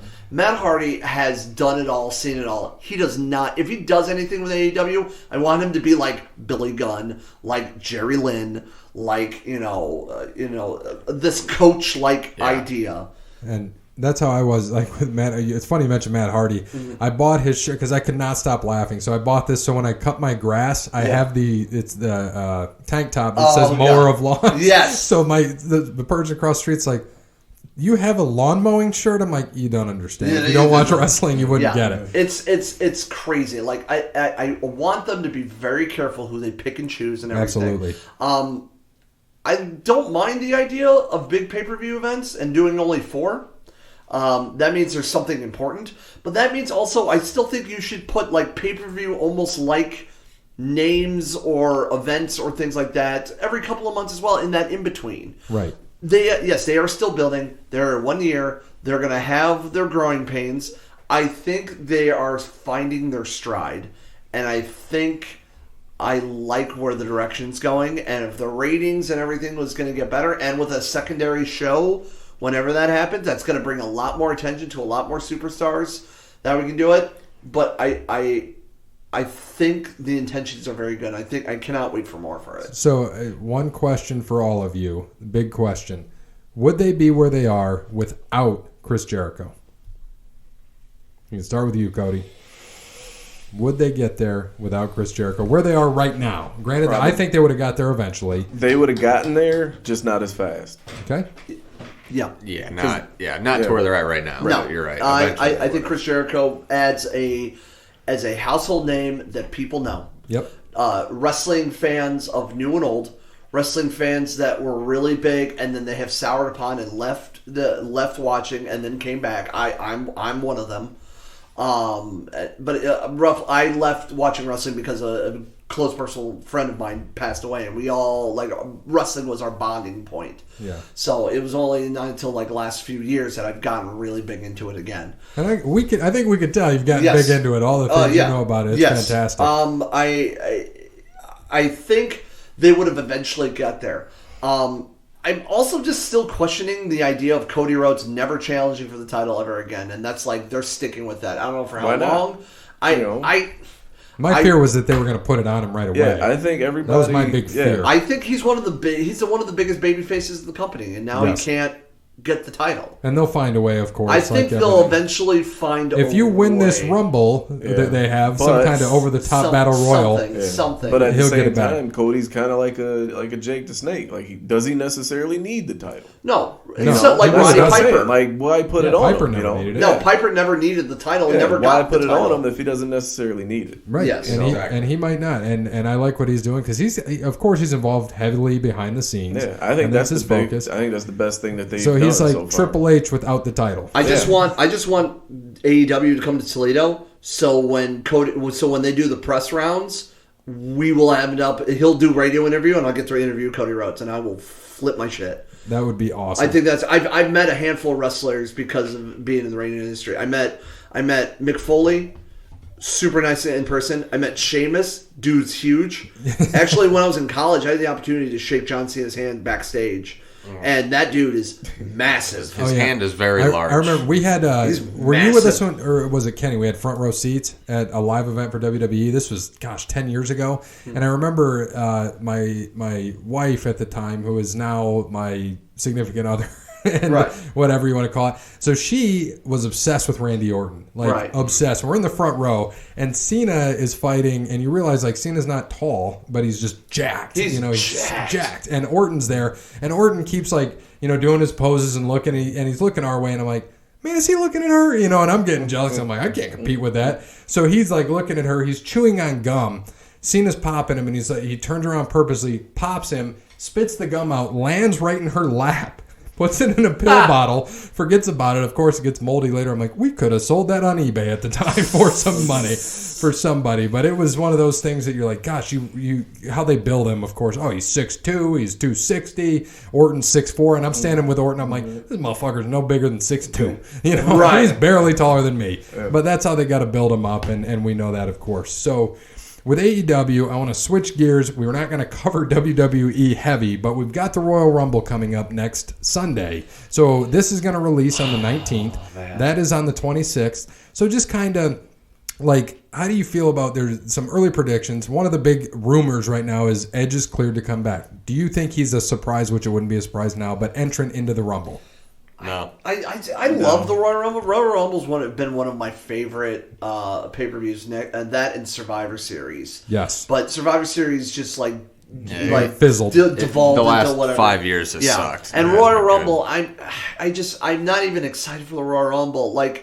Brock's number 1 going in. Oh my god! Right. I think having Brock the champion and he's not doing anything constantly, it's just such a bad move. And we've got this big giant fear that Brock's going to go in and win and challenge the Fiend for both titles at WrestleMania. I'm telling you now, that's my pick. Brock Lesnar, wire to wire. Honest to God, I wouldn't put it past them. Yeah, they're listening. Pick. Why we say it? I'm picking it. Yeah, I know you're picking it, and I would love to see, because who are they going to challenge? You got Brock, and what I said was I can see somebody, what they do is whoever throws out Brock, I can see them winning and challenging Brock at WrestleMania. It wouldn't surprise me. It's the writing on the wall kind of thing that we see. And who did we started talking about it, who we saw having that. Who do we think we discussed it was going to win potentially? They're trying to push a few people, but not too heavy. It's just there's no one that I can. Not right now. There's I nothing can't. exciting. There's nobody actively that I could see. The only person I could think of that could win it again, and people would be now okay with it, is Roman Reigns. Nah. Yeah, I still would be pissed. I think. You know what? You know what? Here's the thing. And I hate to. And oh my God, Darby Allin with that. Then a coffin drop, man. I love the idea and I love the move, but it freaks me the hell out every time he does it. And Drew McIntyre too. And Drew McIntyre. You know what? I mean, if they're going to do something with Drew McIntyre, they need to do it soon. I just figured I've given up on that. And for me, it would be they wasted. If you're going to do it at the Rumble. Have him throw out Brock. Have him challenge Brock. Get the title. Put it on somebody that's not. Yeah, Brock. but you don't need Drew as a face. You don't. You're right. But let him win as a face and turn him heel. I don't care. I just and here's the thing. I like Roman Reigns and everything, and more power to him for what he fought. But when you openly admit on WWE television that you had cancer and then you broke away, you can never turn heel ever. Because you can't boo a guy that beat cancer. Right. It is Roman Reigns. I understand. But can you really ethically boo the man that beat cancer? I'll quietly boo the man. You're like, I respect you for what you did, but I don't like you as a character. Boo. You feel bad about it. Yeah. He'll. I hate the idea of WWE being real. exploiting everything. When Jim the Anvil Neidhart died. Oh yeah. Literally almost a week later, they used the death in a storyline. Right. Come on, man. With his daughter. With his daughter. Come on. Yeah, it was rough. WWE, that's Vince for you, though. They do more. Yeah, can I get when Jim died, Vince? Yeah. You'll like this, Vince. When Jim died, Jim Neidhart passed away. What do you think about that? We're gonna put him on the storyline. God damn that big fucking rhino! He did so much fucking coke in the back, but he was so good. Even though he went to WCW twice. Why are you calling me? I'm on vacation. Damn it. That's okay. That's a good idea, Vince. I think you should stick with that. Jim was a good guy, but he's still not as good as you, Vince. That's how I can picture that going. They've done that. They've always done that though. I've come to expect nothing less. I know. It's Vince McMahon. It is Vinny, and he will not stop until he's in the ground. No, you're absolutely correct. And I never thought in years ago when Triple H was burying everybody and their mother, that I would say the words, I'm excited for him to take over the Bucks. Yeah, I never would have thought I'd say that too. I never thought I would say that. I've been saying it for 3 years now. But holy crap. We can only get excited about it now because Triple H is too old to actually actively wrestle. Oh, yeah. Well, yeah. He's still younger than Jericho. Or he's about the same age. Yeah, but he's at the point. But he'll still come and wrestle because, he just did against Batista. He needs that Saudi Arabia money. Oh, God, that blood money? You need that blood money. Hey, man. Yeah, that's what when they called it, when they took away the name Backlash, I'm like, you should have put that as your title for your Saudi Arabia show because that's what you're going to get is Backlash. And so many people are so about it, but at the same time, they're like, well, I need that paycheck. And what pissed me off, being an HBK fan, I was like, no, like just let him stay retired. And that match, I don't know if you saw it. He looked sad as hell. He did, and like that's when he tore when Triple H tore his arm off, and Kane's mask fell off, and they missed HBK. I'm like, gosh, and I was listening. I don't know if you've had a chance to listen to the Broken Skull podcast with Steve Austin. No. So he had Taker on the first week, and they said, "Is there anybody in the business that you feel is legitimately happily retired and done?" He's like, Sean, like he just made his peace with it. He was done. He came back because he was probably. He's got that Legends deal. Yeah. Vince is like, oh, you're going to pay you $5 million in one show, 20 minutes. I'm sure he'll come back, Vince. Just go ahead and give him a call. He loves it. Yeah, and he said no, and because he had what I would have loved to see in the prime, AJ Styles, Shawn Michaels. Great. Do I want to see it now? No. No, I don't want to see Absolutely it now. Not. Maybe, and that's the thing. Like a lot of these guys, they have now brought in your AJ Styles, your Kevin Owens, your all these guys that have done it all and seen it all across the world, except WWE. They're past their prime. Absolutely. Unfortunately, yeah. AJ Styles has still got it. Yeah. Daniel Bryan still got it, but for how long? Right. You should have, honest to God, when TNA became a thing, like a big thing, even before they got on Spike TV, I would have thrown everything at AJ Styles. I would have given him the open checkbook and go, write your number. Right. Write your number that you want to do. Write your how many dates you want to work and everything. You could have had AJ Styles run the company. He could have been the guy, because I feel like at the point when they were pushing John Cena to the moon, they built no one in the back end. No. They had that idea. That was the biggest thing about the Attitude Era that was so great, because hey, The Rock. But you didn't have The Rock. You still had Stone Cold. Hey, if you didn't like Stone Cold, you had The Undertaker. Hey, you had all of these names that were like these champion, huge, like superb level people that when you had John Cena, you didn't have a backup plan. You didn't have your side dishes of the meal. You just had steak, and then what was steak? More steak. So you're gonna have steak and steak. You're gonna have turf and turf. You know, that's all you had. You know, you didn't build the meal, and now you're not building the meal. So now everybody, you have Seth Rollins as your champion that like doesn't look good. I'm sorry, I don't think Seth Rollins is world championship material. Not anymore. And now he's with AOP, and they just added Buddy Murphy to that. And I just that's the problem. Like I'm not seeing enough guys that are believable for the world title. I mean, and that's why I think a mid-card title still helps at this point. But then again, you know, I get it. And you know, Jon Moxley now is looking like a weird, you know, Solid Snake here, Metal Gear Solid. Right. You know, he got poked in the eye from one of Jericho's not sharp spikes on his jacket. Yeah, did the old Dusty Rhodes. Yeah. But I mean, hey, man, you know, whatever. Like, I just, you know, and Pac. It sounds like the bastard. Like I think their announcer guy, which I love. Justin Roberts. Justin Roberts. I want to say Justin Long. I don't know why. Justin Roberts. I think is a tremendous ring announcer. I think he has too much fun when he calls him. He is a bastard. Yeah, he has a lot of fun with it. You know, but yeah, it looks like Jon Moxley and Pac are going to fight for the #1 contendership on a boat. They're going to fight on a boat. Fight at it would be the Jericho Cruise. The Jericho Cruise. They're going to fight on a boat. Coming live from a boat. Rock and Wrestling Rager. But I just feel like it's they're getting to the point that they need to start building other superstars better as well that can take over the reins. That John Cena's done.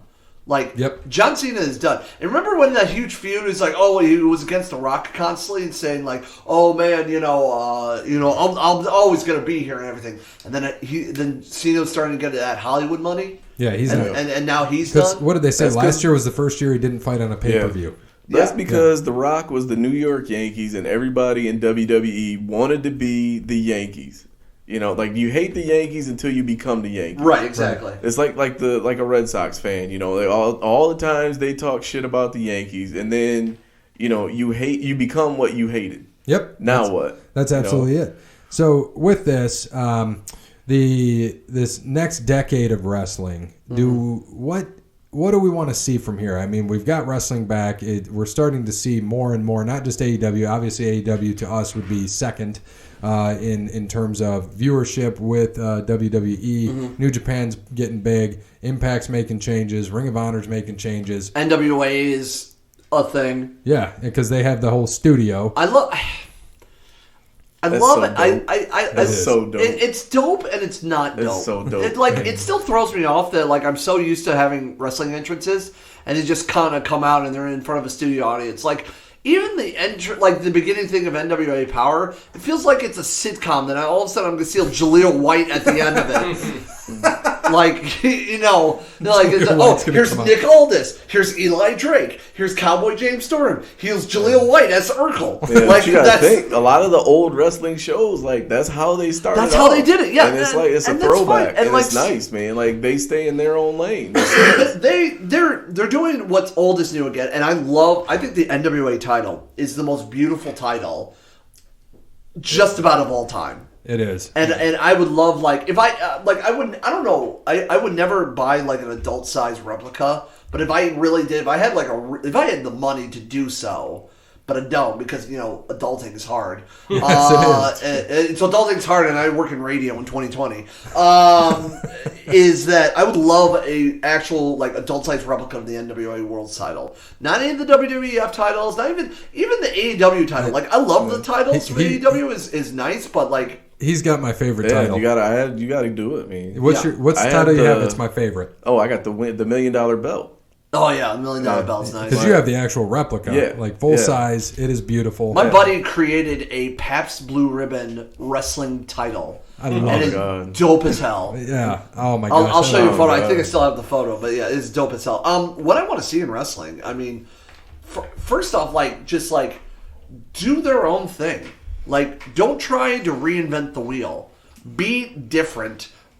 Wave your flag. Get weird with it. And just, and have fun. Wrestling is fun. Yeah. Wrestling should be fun. I don't care what anybody says about, guys like Marco Stunt or, Luchasaurus or the question mark on NWA. As much as those are, some of them are corny characters, it's still fun.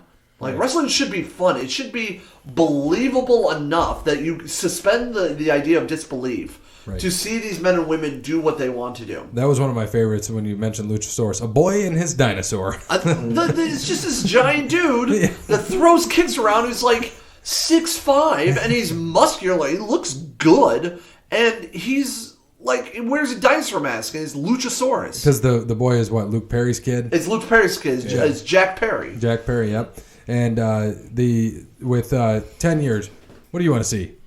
I want to see wrestling fans stop being the first to hate or shit on something. I will agree.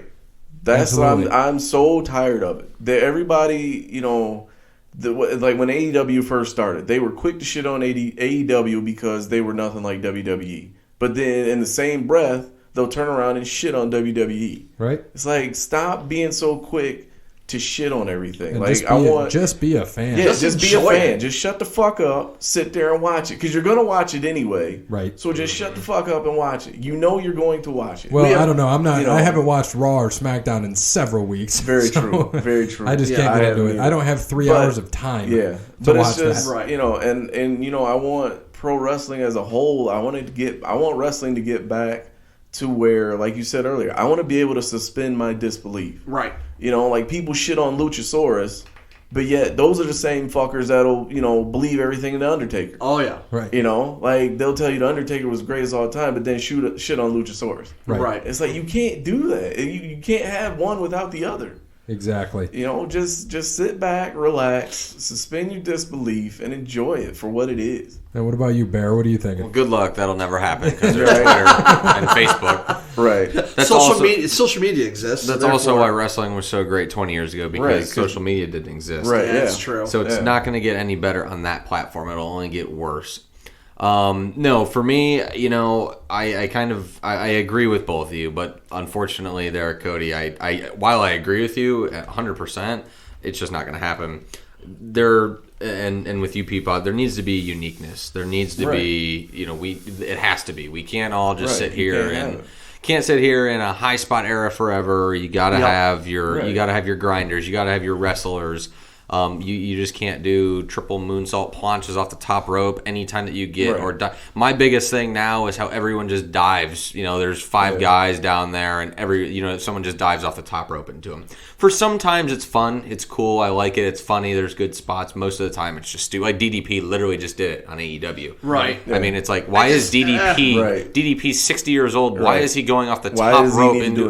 He doesn't need to. He doesn't need to. No, not at all. It's ridiculous. I think we need more unique. I think we need more technical wrestlers again. But we also back to it, you gotta have more. Like you gotta have better storylines, and you need good promos. Stop scripting this shit. Like there's nothing wrong. Let these guys. These people are actors and actresses. They can come up with their own stuff. WWE doesn't need 15 writers. You write the story, don't write the script. Simple as that. Let the people talk, because talking is the main reason why this is what it is. Anyway. That's why I got excited. And that's why, exactly, with AEW, they're like, Jericho, go ahead, do what you're going to do. And it's great because he does his stuff, and that is my only beef with AEW, is they need more promos. They don't do enough promos. And the promos they do are 30 seconds or less. They're not, or they get interrupted immediately. And it's why? Yeah, I just don't think that we need to avoid the promo parade. Hey, I'm going to do a promo, and then somebody else is going to come out. It's going to be a promo, and then another guy's going to come out. WWE for the first 20 minutes. For the first 20 minutes, I think you need to.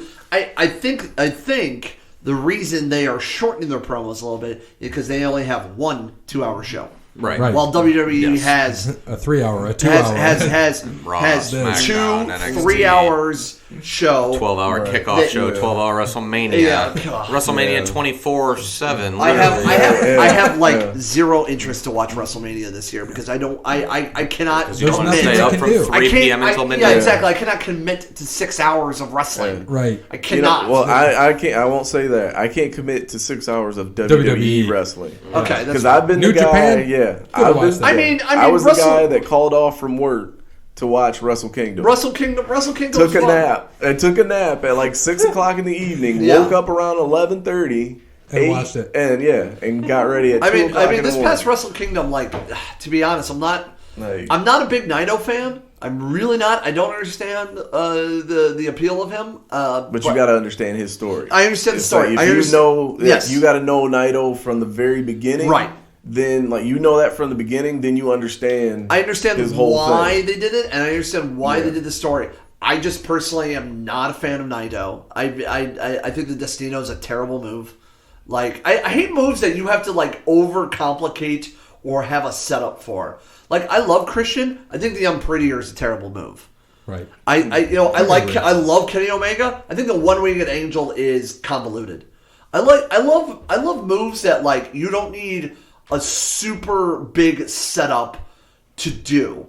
I love moves that are quick, easy, and snap off, but with impact for it. So how do you feel about the big leg drop? We've talked about that several times.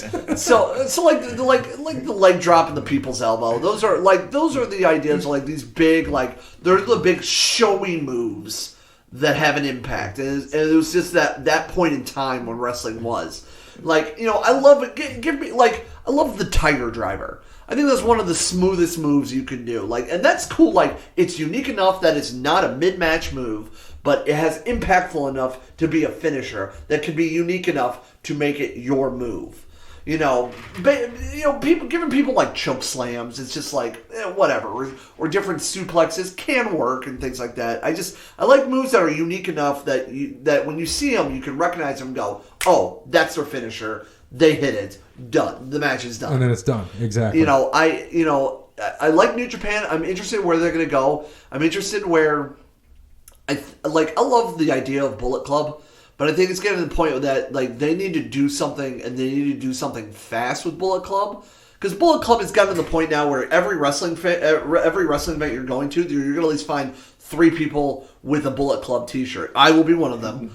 Yeah. And then because it's the new age NWO, but everybody's got an NWO. But I feel like the Bullet Club needs to shit or get off the pot on what they're gonna do. Yeah, but you gotta think what New Japan really did that Bullet Club for. Bullet Club's not for Japan. No, Bullet Club was basically, just some foreign guys that were together in New Japan. Yeah. And then it just took off. Like, it wasn't even supposed to take off. No, and it took so off. It took off because people in the United States related it to NWO. Yeah. And that right there in itself helped them even come up with the idea of wanting to expand to the United States. Yeah. Because New Japan, they were perfectly fine staying in Japan, not coming over here. They didn't care. Right. They had what they wanted. But the coverage of all the guys of like AJ Styles and Kenny Omega and when they and Prince Devitt, aka Finn Balor, right? And they put all those, and that's how Bullet Club got started, because those were foreign guys over in America or over in Japan, just kind of hanging out. Yeah. So and then it takes off. So they figure out a way to make it work. I just want to see them. Like, I love that. I'm all for Kenta being Kenta again and being in Japan. I'd love to see him dethrone Jay White to become the new leader of Bullet Club, to be honest. And I'd be kind of all for that. I like Jay White. I'm not crazy about a lot of his matches, but I love him as a character.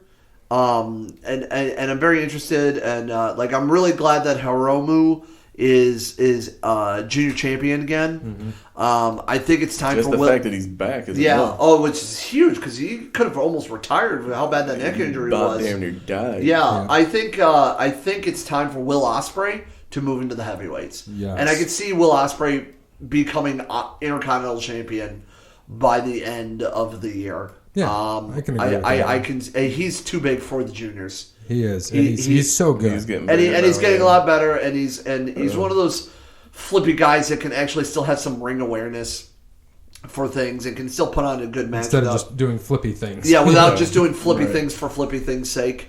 I like that. Yeah, but I also think like a lot of the champions and this is where I agree with you about having too many championships. Like, did you know that New Japan has a 6-man tag belts? Yeah, the never titles, and then they never will do anything with. Which I don't know. Yeah, they have the never 6-man, never open weight. They have the never open weight that used to be for like the younger up and coming guys to hold, and it ended up being all the old veterans that get to hold that title now. You have two sets of you have a junior title, and then you have junior tag titles, which again they don't do anything for. Even though I don't mind, but you got to think too. A lot of their other shows, like leading up to like their big events, they do a lot of tag team. No, yeah, wrestling. tag team is a lot of multi-man matches are a big thing in Japan, and it makes sense. Like, I'm not against it. That's how they set up a lot of their feuds, which is a very simple less is more approach. Yeah, which is why, like, to me, like, that's the greatest thing about New Japan. Like, is you can suspend your disbelief without having, and then on top of that, there's logic to it. Yeah. And somebody, now that you've talked about Japan and we've talked about some other things, so somebody, I don't know if you saw this, a fan had talked to Chris Hero, which is Cassius Ohno, as we know, what the different styles are of wrestling between Japan, Mexico, British, and American, as basic as possible for people to understand. So this is his response. Japan, struggle through sport. Mexico, marriage of pageantry and acrobatics. Yep. British European, physical and mental chess. Yep. Absolutely correct. And American, morality play. I liked Chris Hero back in the day. He annoys me now. Yes. And it makes, and I don't know if it's because of the character he portrays. I don't know if it's less like how he's not doing anything. I want Kings of Wrestling as a tag team in WWE television, and why we have not gotten it, because those two would do great with Cesaro and Ono. I don't know why they have not. They would have been phenomenal together, and I just Cesaro. I think Cesaro is at this point that he's just doing it. Like, I feel like there's a lot of wrestlers in the company that do the WWE route and are more than happy to take the fall and pin me, pay me type people because they have families, they have careers. They Dolph have, straight up. Dolph is one of them. I love Carl Anderson and Luke Gallows, but they're family men. Yep. They have kids. They have to take care of. And they don't care anymore. And they don't care. They did their run. They did their love for in Japan. That was the passion. And that was the thing. It's like do you want to get paid or you want passion or you want to get paid? And that's I think that's the biggest thing. Yeah, because a lot of times your passion don't pay. And that's why I think AEW being a thing now is the biggest thing now, because now your passion can get you paid. Absolutely. Right. Absolutely. So a few other things here. I don't know if you guys saw this. So WWE is going to bring back the ice cream bars as ice cream sandwiches. I don't know if you've seen this. Little late for it. Did you see the 4 characters they're putting on it? Who? All right. Cena. Yeah. Roman. Yeah. Becky. Yeah. Savage. You can't get more Randy Savage. You can't get more off the wall random 4 picks of who's going to go on these ice cream sandwiches. Hey, remember when Becky Lynch was a cool thing? Yeah, about last year. It was. I saw that and I'm like, cool. I wanted him when CM Punk was here and asked for the ice cream bars. Right. I loved. For Becky Lynch. Like I was all for like.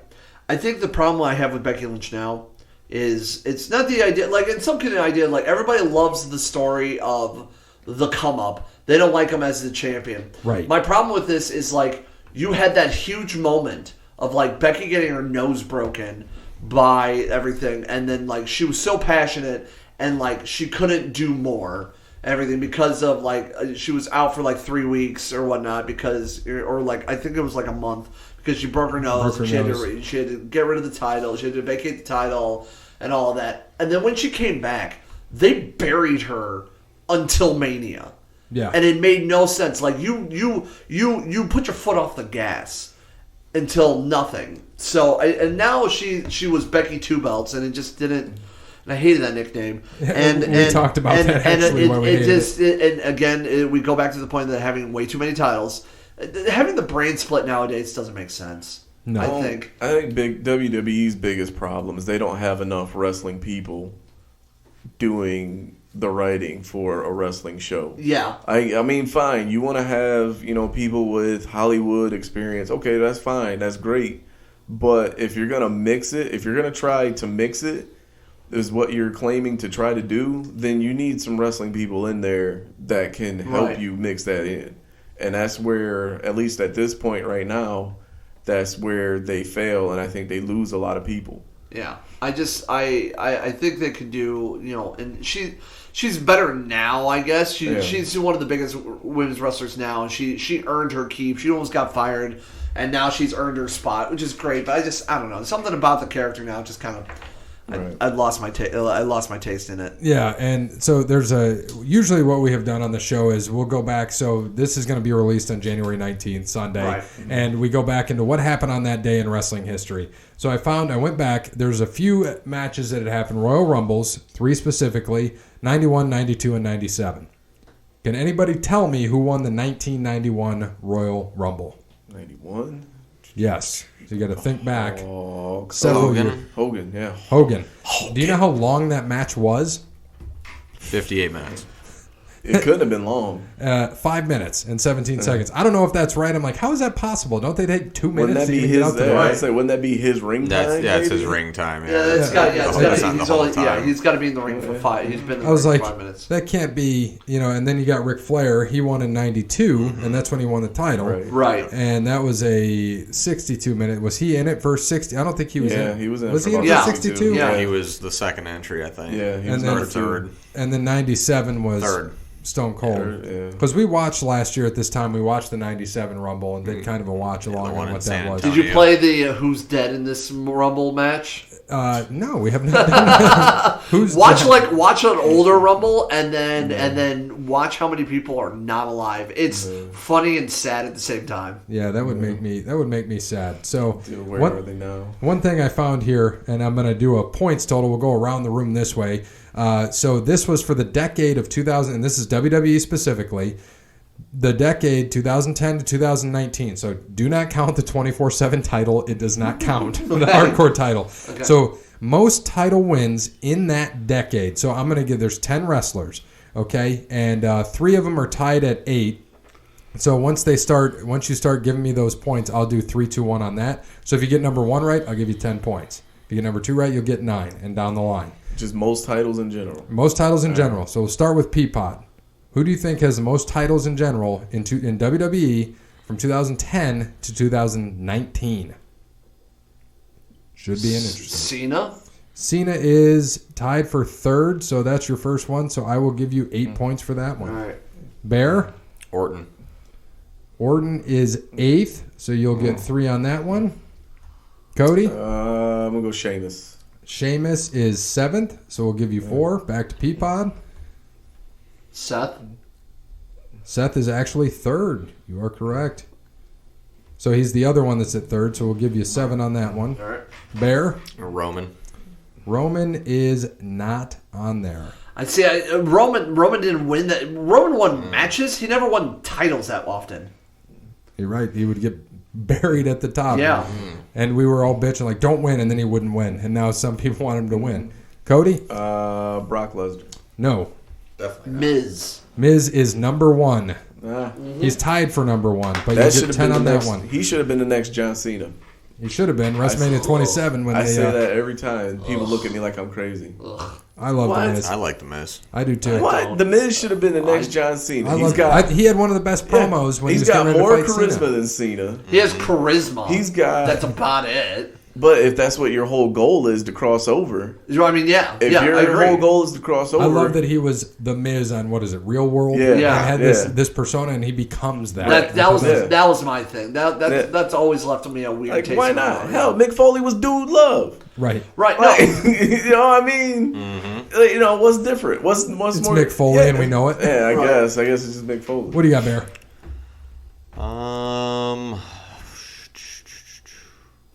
Let's say Dolph.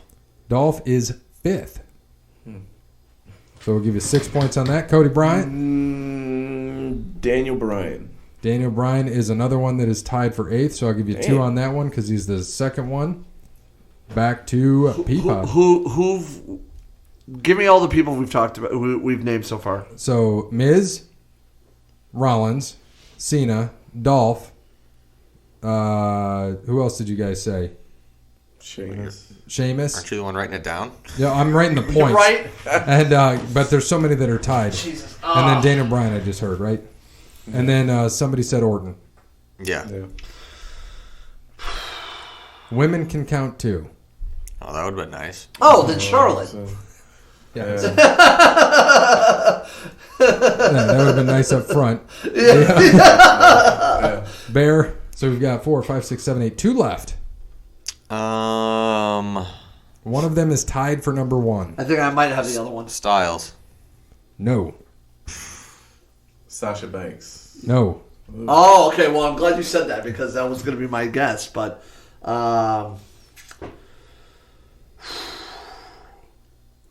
can I ask for a hint? Are we missing another woman? No, we are not. That Okay. is a great hint. All right.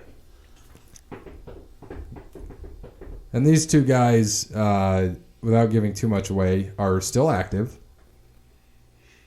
on the shows. So, Who are we missing? That won a bunch of titles. right. From 2010. And so I'll give you... Rusev. No. The top is 14, and the bottom... So number 1 was 14, and the other person has 14 besides Miz, and the bottom was 9. So all the way down to 10 was 9. So that was a range. Bear? Mysterio? Nope. Kofi Kingston. Yes, he is the other number 1. Oh. Really? So- Number 1? Yeah, because he won the tag title bunch. He used Yes. to win the tag title I a lot of guess, times, yeah. yeah. So that should help. One more to go. Then Big E. You got it. Yeah. That's the last one. Big E Langston. Or just Big E now. That's somebody who should be running for the world title is Big E. Like he could be something huge. Yes, he could be. And they kind of wasted that. I and they don't think. always I do. think it's at the point where it's not hot enough now. So with that, you got 31, Cody 15, Bear 9. Woo! Peapod had that the advantage of going Yes. first and the advantage of by the way, women count. Yeah. Women count. Oh, how about the one person that's won the title literally almost as much times as her father did? Yeah, no kidding. So, is there anything else, Peapod, you want to come? I hope you decide to come back. Yeah, I would love to come back. Absolutely. I'd love to talk some more. Yeah. I think what would be fun is if we picked something back in time and did a watch-along. I always like doing watch-alongs sometimes. That would be interesting to do. Pick one back way in the day, whenever it was. I know you started watching late 90s, early 2000s. Pick something there. That would be so fun to do, and it would be fun to revisit. So you'll like this fun thing that Jason, who asked us questions, he asked us. So that would have been, 6 months before March, December to September. He asked us September 11th. That's right, September 11th show. Who is going to be the Raw champion in March? So Jake, who's not here, said AJ Styles. I said Brock. Somebody said Brandon, and I think you said Braun. Yep. Right? And you weren't here. Braun's never going to be the title champion. So it'll be interesting to see how that plays out. Yeah, it'll be interesting because Braun at one point, if they were going to give the title to Braun, they would have given it already. I've got a good shot with Brock. I think Brock is your safest answer. Yeah, and I was like, I have no shot. He's on SmackDown, and then they give the Fiend the title, and I'm like, what do they do here? Somebody's going to Raw, and that's what happened. Your next wire-to-wire Rumble winner, baby. Right. So, again, Peapod, love to have you back. Yes, absolutely. This was so much fun. Just tell us, where can people find you on social media? Okay, you can give your Jericho response if you want. God, just Google it, man. I'm everywhere. Just Google it. That's what he said. It was great. I'm like, okay, man. Yeah, that's fine. If you want to follow my music podcast, we're on all major podcast platforms. Facebook, Twitter, and Instagram is On The Radar PC. If you want to do anything with the radio station, check out that out of the Toledo area. And if you know the history of the zone in the Toledo area, ToledosZone.com. There's an S in the middle of that. ToledosZone.com. Go support great shows like this and men and women that are doing things not only on a local but a regional level. And I honestly feel this is like the time and age now where more independent and more creator-owned art, music, food, whatever. If you create anything at all and you're an independent person, support your friends and do that. Yeah, and we can't thank you enough for coming on. And I thank you so much. And if you guys don't know, and for the listeners out there, you gave me the Zone app, which was great. Yes. Because now I can just go anywhere because I travel a lot, and I can listen to the Zone, Peapod in the morning, 6 to 10. Nice. Yes, right? 6 to 10. And I turn it on, and I'm like, gosh, this morning, and this is the music I needed this morning. And it's fun to have that interaction. So check that out as well. I know you had to help me get that. Yeah. Because it's on our website. So if you just go to the website, ToledoZone.com, you can listen to the station wherever you are. Radio's in a weird spot right now. Like our competition, because I'm with Cumulus Media, our competition, iHeartMedia, just literally laid off at least like 1,500 people across the nation. Wow. So I knew a couple of people that like lost their jobs, and it's a weird time right now. So like, support your local anything. Support people doing and grinding and go from there. So. And we appreciate that. And I think this episode, what would be beautifully named is Wrestling with Peapod is what I'm going to have to name it. I think that's going to stick. We appreciate you coming on. Of course. And as thank you to Wes Anderson for Moments in Time. Check him out on Facebook, Wes Anderson Music. Give him a follow on Twitter at Songs by Wes. Thank you to All Wear Clothing for all your clothing needs. Thank you to Crandall's Quality Lawn Care. Serves the Toledo and surrounding area and not... Was it Cuba? Cuba. Fidel's backyard. Yep. Thank you to Tim at Verizon, Cassandra at PNC, Sparty Steve, and Connell Barrett, datingtransformation.com. And as always, good morning, good afternoon, good evening, and good night. Peace out. Awesome.